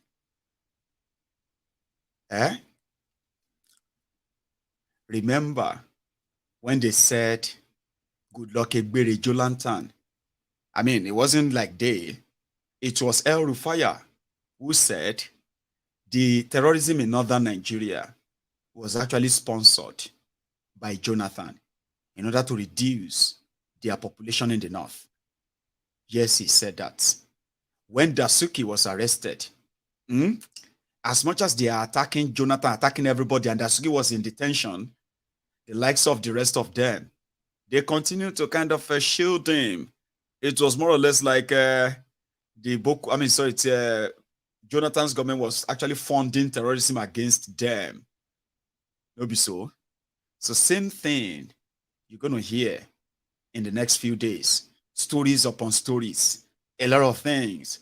And all of these are just to make you think Tifnubu is doing something so new. Others are already, if you don't know this, they have already paid influencers, by the way. And you are going to begin to see on social media posts that will be praising Tifnubu. Tifnubu, me, if I don't like Tifnubu before, the arrest of this Emefiole just make me believe that it's come with action. They said the same thing when Dasuki was arrested, remember? Because Emefiole is going to be the key into how Bukwari himself should end up in jail. Isn't that a tall dream? Because a lot of you are still living in denial, Abi. Don't worry. So, going forward, they are now, there are already people from Agbo.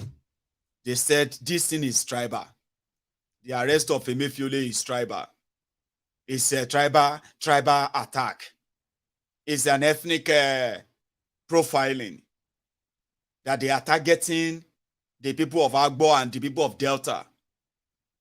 Meanwhile, Emefiole probably didn't give a damn or a toss about the lives of those who are in Delta states, who became victims of the same Buharinomics until now. And I told you, that's when they play the tribal card now. What about Buhari? What about other people? Why are you not arresting them? Why are you arresting our own? We know that he did something bad. That's why I said Nigeria will never work. And there's always going to be that state of your life where you're going to be like, well, it's true now. Maiyegun is true now. It's the Fulani now. This Fulani, this and that. They have you. Some of you don't know that they actually have a control over you. The moment you begin to look at all of this from your tribal, ethnic lenses, trust me, they have you. These are a bunch of criminals showing drama. It is the turn of Emefiole. Let them deal with themselves. Don't turn around and begin to say, it's not because I support Emefiole, but why are they doing that? Hide your bias a little bit, because I know how it works. Some of you are pretty much like, yes, he deserves whatever comes to him, but if they are not going to arrest other people too, then it's just pure attack on the Igbos, attack on the Southerners, attack on the Christian, attack on this and that. They have you. You can begin to say it's an attack on your whatever you want to associate with. But the bottom line is this. At Emefiole, at Tifnubu, at the rest of them, except they destroy themselves. A lot of you will do everything to save them based on whatever connection you have with them. I'm not judging you. I just feel like you shouldn't continue to hide that bias when it's so open that you all will love your criminals differently. At least no be your man no be the first criminal. I be him be the first. She na him be the only criminal. How come now only him? Why they no pick another person? Maiyegun, I know what I'm saying. Maiyegun, you don't get what I'm saying. I get you, Baba. I said it is a very simple definition. Nigerians love their criminals differently. When somebody begin to say, even though I don't support them, even though I don't support this person, but I just thought that, don't hide it. Own it, because they own you. Now, going forward, right? 2 rogues from Kano. Are you with me? 2 rogues. Yeah, that's what I mean. Oh, like, you can say Fulani are targeting Igbo. Of course, that's a statement of facts. But when you say that because of Emefiole, you are hiding your own deceit. Emefiole is not an example of you to say Fulanis or Northerners are targeting Southerners. Don't ever do that. A lot of you do that easily, and you probably don't even see it as an endorsement of their crime. Yes, wherever their policies and economy and everything affects the ordinary people, yes, you can talk about targeting.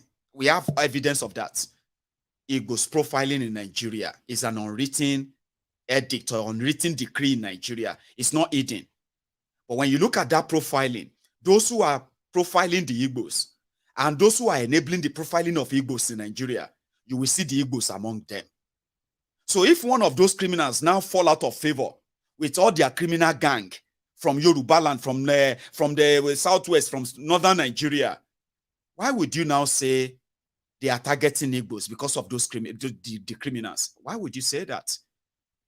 How could you try to give that privilege to that criminal simply because criminals are dealing with them? I'm just saying, but some of you don't see it as you don't see it like that, which is fine. Do you get that now? You don't give excuses for these criminals and say because the Yoruba criminals are targeting the Igbo criminals or targeting the Ijo criminals or Ijo criminals are targeting Fulani criminals or Hausa criminals. They are targeting the other criminals from other places. And then you suddenly feel like it's not because I support them. Oh. I don't support them. But we all know that if he is a northerner now, they will not do this to him. Why are you feeling sorry for them? I'm not feeling sorry for them, Maiyegun. I'm just trying to say, Eko Shidanu. Stop pretending. You don't get it. You love your criminals differently. It is the same thing with others too when they say, but it's not that bad now, Maiyegun. Because if it is not affecting them, probably it is not happening. There are Nigerians like that, a lot of you like that, who are like, if that thing is not happening to me, I see they feed my family, me, I thank God, though, I've never owed any school fees, so God has been blessing my family. We have no problem, no matter how bad Nigeria gets, me and my family will never beg in Jesus' name. Because it's not happening to you. Then maybe it's not that bad. Okay, maybe people are not that poor. At least if people are poor, you will know now. Shebi, you will know. At least yourself, you are helping poor people around you. And it is normal. It's almost the same thing. You have all these criminals everywhere. There are many of your elites who are part of this gang called establishment. They are the criminals running the system. And you know why they have succeeded and survived this long? Because Nigeria is a crime scene that indeed protects criminals. When they are ready to to sacrifice any of them, don't jump there and start saying, why is it that it's only the Yorubas? Why is it that it's only why is it that? Come on. Anyway, like I said, I just thought I should say that because we have these 2 criminals from Kano. One of them is called Kwakwanso. Are you with me? Kwakwanso and Gandola, the Babariga mobile banking CEO. Now, Kwakwanso and his gang, they have done shege in the last 2 weeks. So Gandola and his political fraud, his fraudulent political establishment in Kano. Remember, you are the victims of any of their decisions and policies. Remember that. And you can begin to say, and I love that guy, and I love this and that too. That's your business. But when they finally had a chance of talking. There's been this kind of back dealing and all that, which has now brought Kwakwanso as the favorite. They said Kalu is kind of more comfortable, or Kalu's people are more comfortable discussing with Kwakwanso. And that is a betrayal, kind of a betrayal thing to Gandola. Now, Gandola felt like he gave everything in supporting and bringing Kalu to power. That is Setif Numbu. And he deserves all attention, even though he didn't deliver as expected. He was overpowered by the Kwakwansias. Some of you probably should remember this in case if you don't. Gandola was Kwakwanso's deputy governor when Kwakwanso was governor of Kano. In 2015, Gandola was the governorship candidate endorsed by Kwakwanso as the incumbent governor. So when Kwakwanso left, he handed over to Gandola. And the first thing Gandola did, he went after Kwakwanso. Cut the long story short, Kwakwanso left APC and then started an NNPP. And then they chased the Gandola out of Kano government house. And then they are almost chasing him out of favor with Kalu. So this clash, the media now ask them, see, you, Kwakwanso, every time Gandola go talk, he go talk, say, you don't deserve that. This attention we Kalu they give you, you don't deserve them. And Kwakwanso was like, I'll tell you a story. I'll tell you a story. Now, story Kwakwanso talk, inside the same villa, Gandola did there. And Gandola said, I heard that he's in this villa, but I haven't seen him. If I have seen him, I would have given him a slap. Kwakwanso leti oga, That's how serious that's how clownish these criminals are.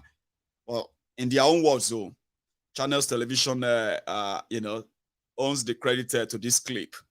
Let's listen. Kwakwanso. Now, you see, we are all politicians, and I'm sure you know how strong we are in Kano. The former governor, who is in our league now, former governors forum, is a member of our forum now, was our member, one of the senior members of Konkosia in Kano. He was my deputy governor in 1999. In 2003, when I was appointed Minister of Defense, he was my SA in the Ministry of Defense. After we finished in 2007, I came to this very villa to ask my brother, also somebody who was of class 1999, Umar Musa Radu of blessed memory, and I appealed to him to give him job, because the job I had was NDDC, which was not enough at that time to make him my SA. So he was given the executive secretary of the Chad Basin Commission with headquarters in N'Djamena. That's 2007. 3 years after that, I invited him when I got ticket to resign and come and join me again. He resigned from his appointment to be my deputy again. And we won the election, 2011-2015. In 2015, because I wanted inclusive government, all our members to be together, I said, okay, take. And he became the governor of Kano State. And since then, you could see what happened in Kano. In fact, he had to stop me from going to Kano for 3.5 years. I was in the Senate. I couldn't visit Kano. Even the security, at that time, the police especially wrote letters to me that I should not go to Kano. And I stayed in Abuja for 3.5 years. Now, all those things are history now. I think where we are is the issue of demolition. You see, many people don't know politics. People don't understand us. But the question somebody should ask, especially those who saw the crowd in Kanu on the 29th of May, is why are the people of Kanu really in love with our position, with our members of Konkosia? Because at the time of election, we had no federal government, he had. We had no state government, he was the governor. We had no state assembly, chairman of local governments, 44, he owned them, and 484 councillors. We had no contractor, we had no plot to give anybody, nothing, zero. And they brought everything, they put everything on the table to win that election. And they lost, just like they did in 2019. That time they had somebody to impose him. And this time around, this my senior brother here is a Democrat. If you win, you win. If you lose, you lose. Even though I know he helped him in a way, being a member of his party, but he lost the election.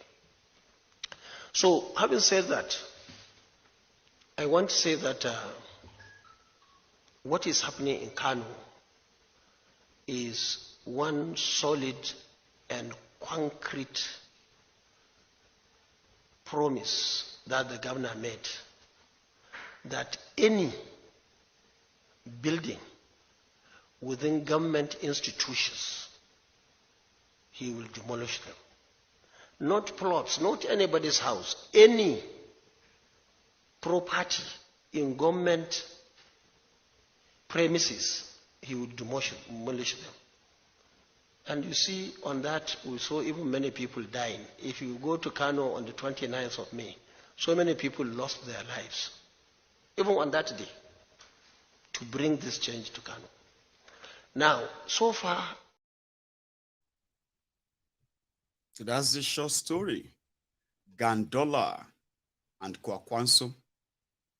But it won't be fair if we don't hear from Gandola too, before I will add my own comments.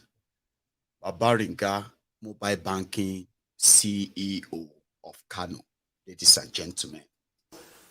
If we cannot respect what a previous government has done, to consider it illegal without going through due process, how can we administer public like that? So these are the issues with the cliff. It's not a hearsay. We have the thing going on. People are abusing the government now. Those who can speak Hausa, we can put the clip for you to hear what they are saying. And unfortunately, some of their members are even affected. So, ladies and gentlemen, members of the press, that is what took me to Mr. President, and I have briefed him adequately on this. I have spoken with the IGP. I have sent the clip to IGP. IGP is aware of this. They are still, in fact, he even made a press statement they will continue demolishing Konkoso himself. Not even the governor. The governor is not even talking because he's a stooge. And from inside information we have, he's not even happy. I know he's in the building, but we have not met. Probably if we met, maybe I could have slapped him.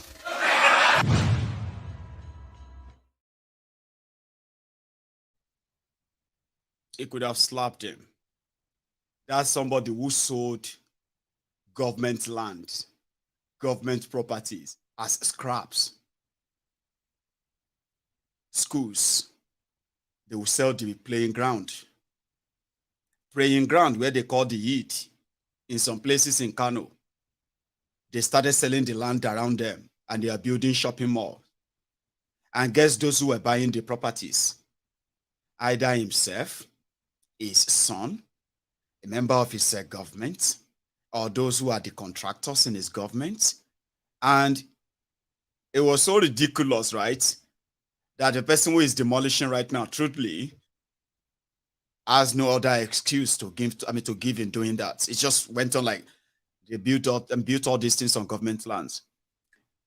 This criminal built a building in Kano, a supposed government building, 450 million naira. That was how much he paid. And he sold it to his son. Listen to this. 10 million naira. In Kano. Maybe an exaggeration, Sha. But ridiculous money when they release all those things there. And he said, if I have seen him in this place, I heard he's in the building. So he went to Kalu to go and tell Kalu that, Mrs. President, you will need to do something. You need to help us. So everything that I did, these guys are undoing them. And that's exactly what he also did to Kwakwanso. Now, here is the picture I want you to see. Look at these guys. They have been like recurring decimal in Kano's politics. Since I have known about Nigeria politics and Kano, I've known about 3 people. At least after, what's that man's name again? Oh, yeah. And he came now and he just went. But anyway, I'll remember. Rimi. After Rimi's time, do you know Obasanjo's time, yeah? You'll be hearing about Rimi, Abubakar Rimi. Then you had Bafarawa. You have Kwakwanso. Then you have Bafarawa. Then you have Kwakwanso. Then you have Gandola. And now you have the Kwakwansi, which is an indirect or third term for Kwakwanso as his own stooge. Is now governor for 24 years. A lot of those who grew up in Kano, they have known all these criminals all their lives. These 3 criminals or these 2 criminals, they've known them all their lives. You know that Bafarawa own, Now that one collected, collected 6 billion or something for prayer so that they can offer prayer for Jonathan to win election in 2015. That one collected 6-point-something billion from Dasuki. That's how much you know about Kano. Bunch of rogues and criminals. But guess what? The victims are the millions of people in Kano. When these criminals clashes and they do what they are doing right now, those who are going to be the victims, overall victims, are the people of Kano. I know you're going to tell me, no, Kwakwanso is better. Gandola built road and bridges. But yet, none of them is interested in building any human capacity or human, doing something called human development. It's about building roads and building bridges. Because that's exactly where they are making their money, you will say. Anyway, when they see themselves and slap themselves, trust me, I will be one of the people to bring it to you and show you. Yeah, okay? Now, let's go to the next one. Now, this next one is about Orji Kalu. I don't know if you have seen it, yeah? They were doing a valedictory session today for the senators or National Assembly members. And it was the turn of Orji Kalu. As Baba can cry, you say, everybody, they call me thief. Call me thief, here and there, thief. I have businesses. There's nothing money can buy that I couldn't afford before I became governor. I had businesses here, I had businesses there. People will not get any source of income, will not get any business at all. They are pressing them. They are, you know what I mean? Like, and these guys are flaunting wealth that they can't even explain from where they get it from. But he that worked hard in all his life, they are now calling him a thief, a thief, a thief. Orji Kalu, you stole 104 billion naira from Abia State. You and your mother. That is why they call you a thief. You got sent to jail for it. You said it was your enemy that decided to plot against you and punish you. You are a thief. But for the first time, I never believe politicians actually hate it or kind of, it's just painful when you call them thieves. After watching this video, make it a convenient thing for yourself when you see the criminals in Nigeria or anywhere their names are mentioned, call them thieves. Who's Okalu cry? Baba, see cry of a billionaire. And when Mr. President, Deputy Senate President, my colleagues, I want to start by thanking all of you for being brother's keeper. Mine will be a little bit emotional because when I had problems in these chambers, I know that most of you stood behind me. And I want to thank, I have to mention a few senators. I have to thank Mr. President. I have to thank Senator Amusu, Senator Alero, Senator Goje, Senator Yahaya Abdullahi, and my deputy. Why I'm thanking them is that these people were with me throughout during the problems. And I thank the Vice President because he was coming to see me every week.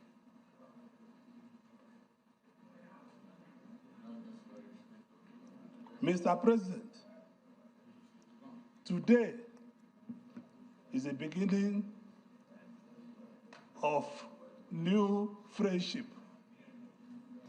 to all of us in the chambers. It's not the end of the old friendship we started. I want to thank my constituency for bringing me here. And I want to say that coming here gives me a lot of latitude to understand Nigeria better, to understand what we stand for better, to fight more for united Nigeria. I believe that we are dispersing, not separating ourselves. I went through one of my best time in life in the Senate, and also went through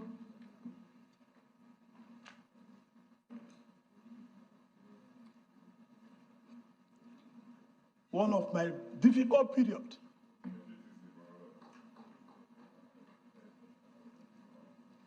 Also in this Senate. Before I came to the Senate, before I came into politics, I can buy anything body can buy. I'm not a thief. Those that put me in prison know the reason they put me in prison. They took over all my businesses and want to kill me. But I survived it. I'm in the Senate with you people. It's not the end to what we have done. It's not the end to united Nigeria. It's not the end to Brothers Keeper. But these senators I called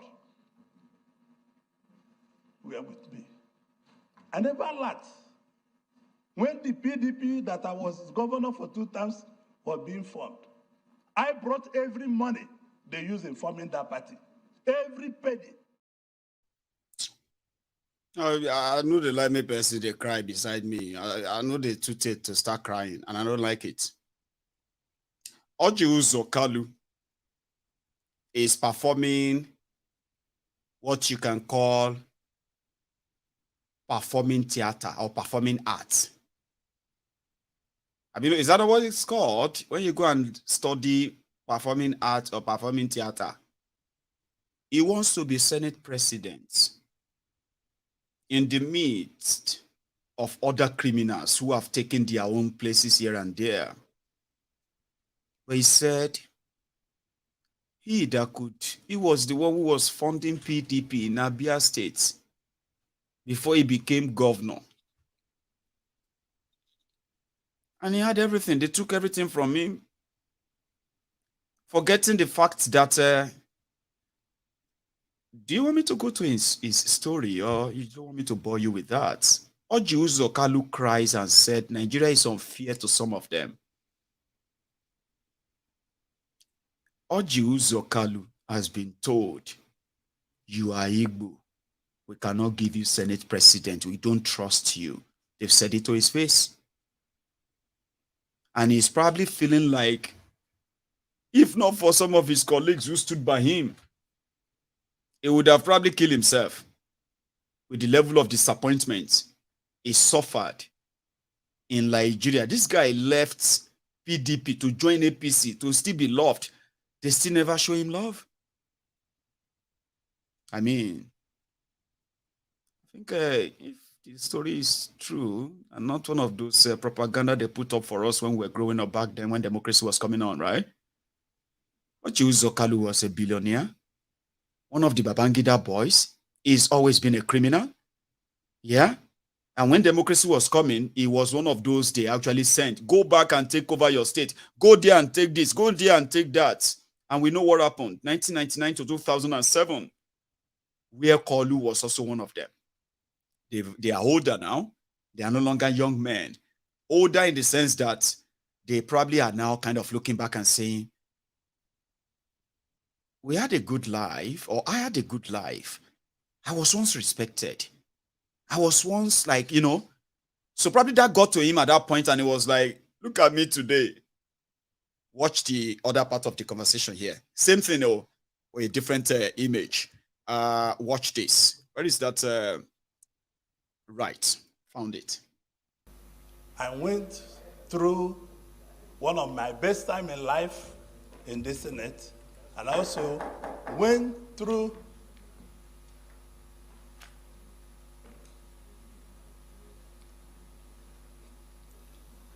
one of my difficult period.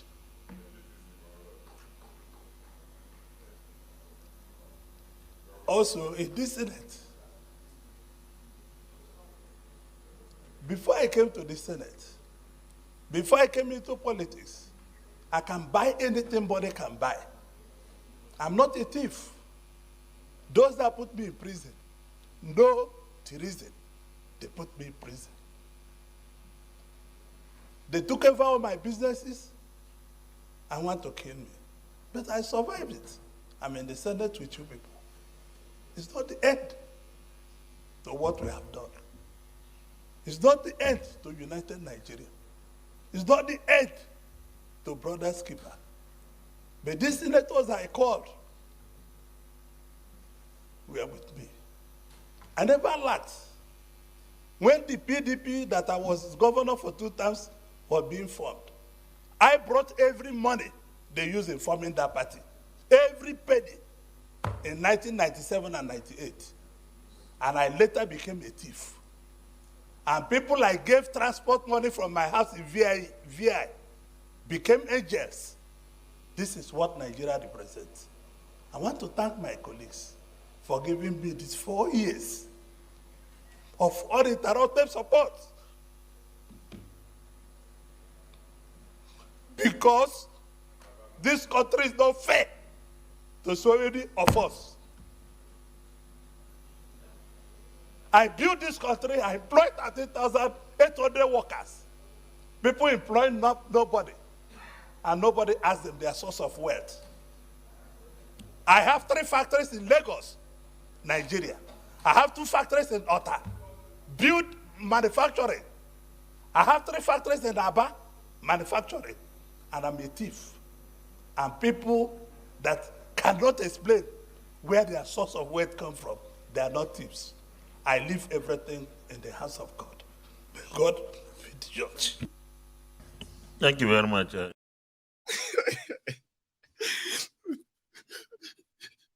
Come here, thief. Instead of him to be like this man, Kalu. I don't read social media anymore. They abuse the hell out of me. If I read it, I get high blood pressure. I get angry. I don't read it. So, if I want to hear anything, my children or any of my workers will tell me, this one say this one. If I'm tired, I say, please, forget it. I don't read social media. Alhamdulillah. Alhamdulillah. Alhamdulillah. Alhamdulillah. Alhamdulillah Rabbil Alamin. Alhamdulillah Rabbil Amen. You should go and learn from Kalu. They watch us. They read social media because we abuse the hell out of him. Àtòun àtàwọn follower Igboriri. So you know they watch us anymore. You know they read us anymore. Orji Kalu come they cry. Some said it's fake. I said, no, it probably is not fake. Not fake. He had a chance to say, this country is not fair to so many of us. Baba, let's talk about being fair. Or let's talk about fairness. Is Nigeria fair to you? Be honest, oh. Be honest. She Nigeria fair, yeah. Since them born you. You don't see anything we call fairness. I'm not talking about those of you that, what do you call it? You are,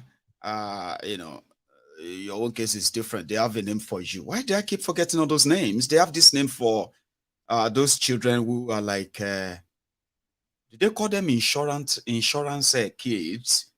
No, they don't call them insurance kids. They have a name for some of you who be say, you don't like anything where you are growing up. They have a name for you, but when I get it, I'll tell you. I'm not talking about you. Should Nigeria fear to anybody? But look at those Nigeria has given everything to. Orji Kalu is one of them. Your politicians in Nigeria, they are the luckiest in any part of the world. In the whole world, Nigeria politicians are the luckiest politicians in the world. And you only ask for something so simple. Basic amenities of life. Good road, good schools, good hospitals. Safe environment for yourself, for your family, for your children. Opportunities to become whatever you want to become, the greatest you want to be, and be a benefit for your... That's so the few things you're asking them for. Those are the few things they couldn't give to you. These criminals pay themselves. What they call the... what's it called? Uncomfortable allowance. No, they have a name for it too. And because they have it, but what that money meant is that hardship allowance. That's the name. After being paid almost 30 million naira every month as a lawmaker, they pay them money to read newspapers. They pay them money for reading newspapers because of the hardship of being lawmakers. And that one opened his mouth when his other friends, who are other thieves, decided to decimate his proceeds of crime that they normally kind of pretend to legitimize. I employed 8,300 people. And what does that mean? And how does that change the fact that you stole over 100 billion naira from the people of Abia State? Money that could have went into good roads, if you are not stealing, good hospitals, better school for children. Even it could have served as access to education fund for the poorest children in Abia State, for them to access. The best tool you could give to them, education. So it's a pity party. And me pretending to be so I'm not. I don't feel pity for these criminals. No criminal, none of them who have had a chance of indeed impacting on the lives of the people. But all they impacted is pain, anguish, and all that. So if you get emotion left, if you share them for emo, I don't get any left to share with anyone. I've got a few other things I want to share with you, but I'm going to call it a night. I'm going to, okay, you know what? Let me spend another 10 minutes with you because indeed it was meant to be part of this chat. Yesterday I told you, or did I actually showed you the former criminal, a former governor of Zamfara State who just left there. Somebody who turned Zamfara into the headquarters of Fulani terrorists, where farmers have been slaughtered because of the gold that they claim to be under their farm. Yeah. And suddenly this guy came out and he displayed some bar of gold, right? And he said, this is Zamfara gold meant for Zamfara. And he has opened a bank as well as a vault. Sorry, he has opened a vault in a bank in the United Arab Emirates. That is in Dubai. So Zamfara gold will now be sold to a bank or will be kept in a bank a bank's vault in UAE. These Zamfara people have no clue of what he's talking about. Obviously, he's just opened a business for himself, and then, which means he could continue to take their gold and make them believe that he's saving the gold for them, not knowing that, like others, right? It is a family business now, just like the state's money became the family account and family purse, right? Now, you got defeated after 4 years of all these killings and stealing, only for you to leave the government house with over 40 cars. Like, what kind of greed actually work in the mind of these poor people with money? Because I keep saying it. A lot of you believe that money will take you out of poverty. No, money won't take you out of poverty.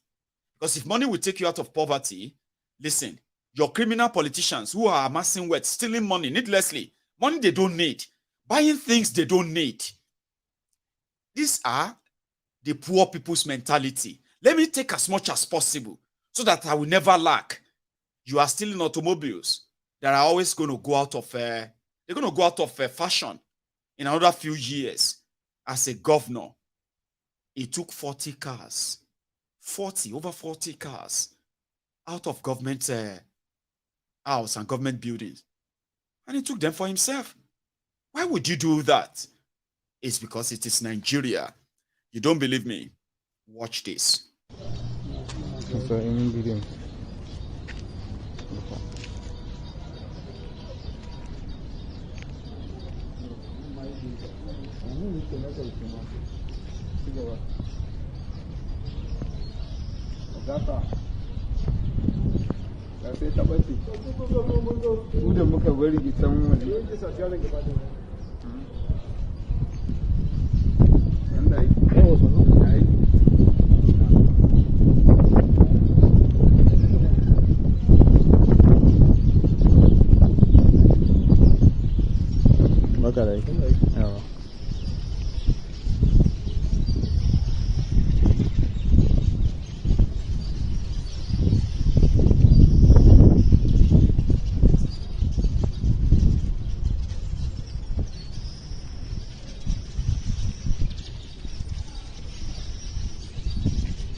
So tell me, if it is not poverty mentality, what does he want to use 40 cars for?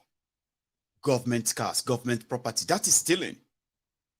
But if you meet an average Nigerian, and you want them to tell you how they feel about their politicians and what they would do if they were them, first they will tell you, or first they will accuse you and say, "Oh, you are not sent to. If now you, won't you do more than that?" Look at Obasanjo. Obasanjo has average Nigerian. Look at Obasanjo. He has stolen the money that in 100 years' time, his children, they will never suffer. If you see Buhari, if you see Tinubu's family, Tinubu's children, for another 100 years, they will never suffer again.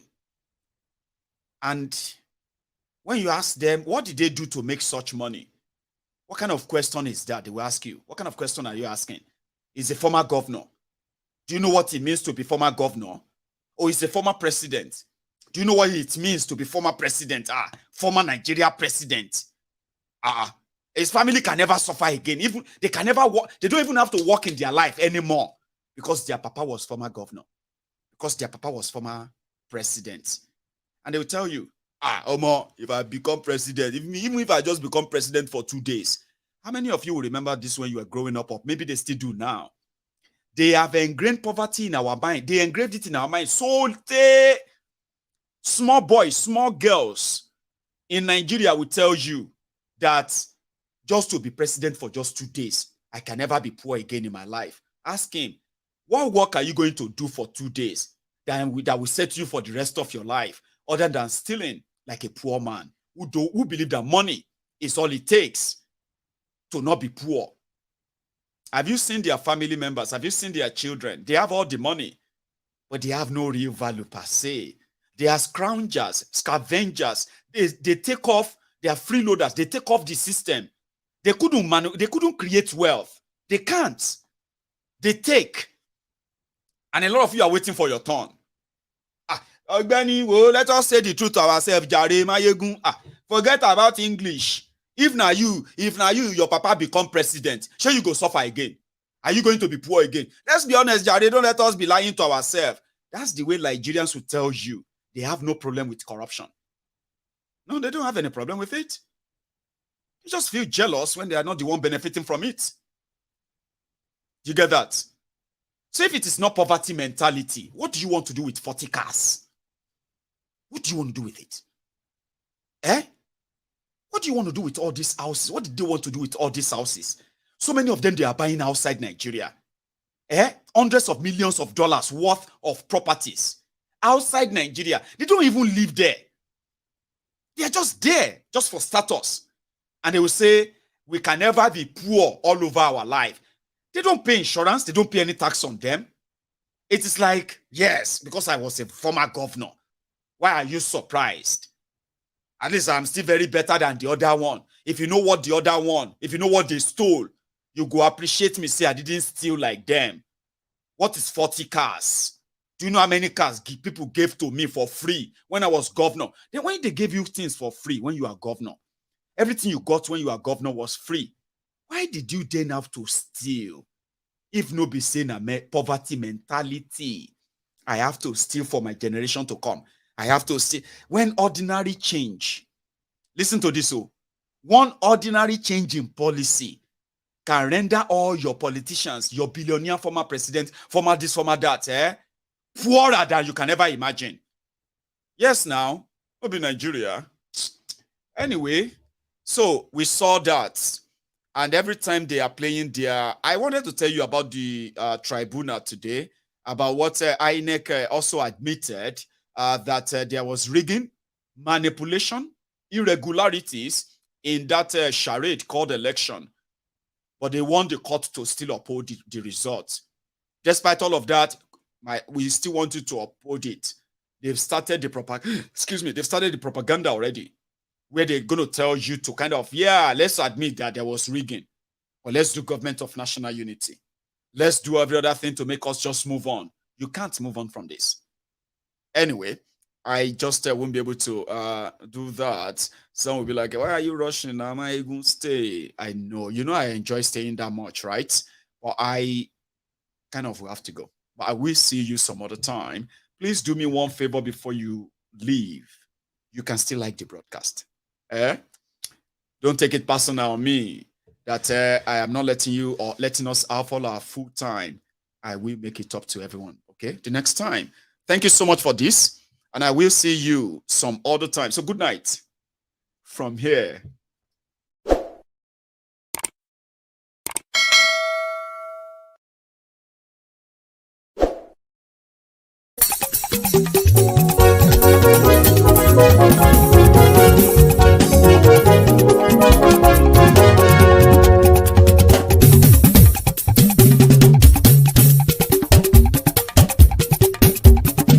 Maiyegun làwa mọ̀ làmọ̀ tó dòdòdò. Maiyegun Diary Maiyegun number one. Maiyegun làwa mọ̀ làmọ̀ tó dòdòdò. Maiyegun Diary Maiyegun number one. Maiyegun ti dé o ọ̀rẹ́ ara ìlú. Maiyegun Diary Maiyegun number one. Lórí Facebook, lórí YouTube. Maiyegun Diary Maiyegun number one. Gbogbo bó ṣe ń lọ ni Maiyegun já wa sí. Maiyegun Diary Maiyegun number one. Àṣírí ọ̀jẹ̀lú kì í bò níbẹ̀ o. Maiyegun Diary Maiyegun number one. Bó bá ṣe eré àní Maiyegun máa wí. Maiyegun Diary.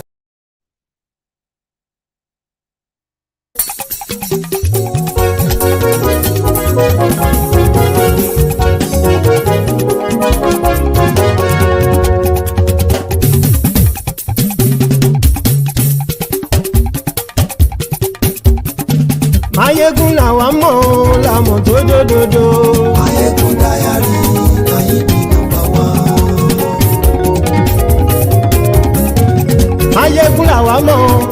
mọ̀ tó jódodo. Maiyegun Diary Nayibi #1. Maiyegun ti dé o ọ̀rẹ́ ará ìlú. Maiyegun Diary Nayibi #1. lórí Facebook lórí YouTube. Maiyegun Diary Nayibi #1. gbogbo bó ṣe ń lọ ni Maiyegun já wa sí. Maiyegun Diary Nayibi #1. àṣírí ọ̀jẹ̀lú kì í bò níbẹ̀ o. Maiyegun Diary Nayibi #1. bó bá ṣe eré àní Maiyegun máa wí. Maiyegun Diary Nayibi #1. ó sì tún ṣe eré wàá gbọ́ níbẹ̀ o. Maiyegun Diary Nayibi #1. Maiyegun Diary Politico. Maiyegun Diary Nayibi #1. Godfatherism kò sí lọ́rọ̀ Maiyegun. Maiyegun Diary Nayibi #1. ẹ farabalẹ̀ sẹ́ o kẹgbọ́rọ̀ lẹ́nu o. Maiyegun Diary Nayibi #1. àní Maiyegun làwa mọ̀ tó jódodo. Maiyegun Diary Nayibi #1.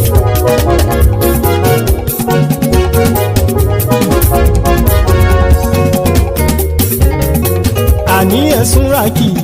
Maiyegun ti dé. Maiyegun ti dé. ọ̀jẹ̀lú ẹ̀sùn ràkì. Maiyegun ti dé.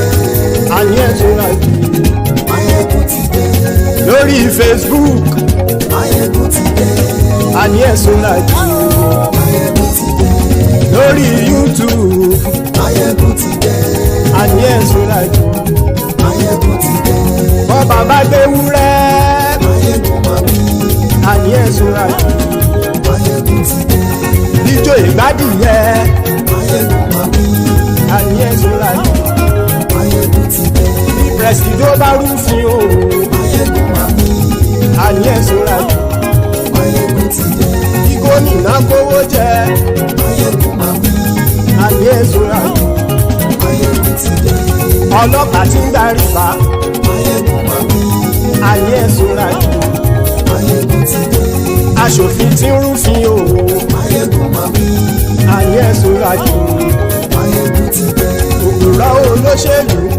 Maiyegun máa wí. àní ẹ̀sùn ràkì. Maiyegun ti dé. ọ̀jẹ̀lú ẹ̀sùn ràkì. Maiyegun ti dé. àní ẹ̀sùn ràkì. Maiyegun ti dé.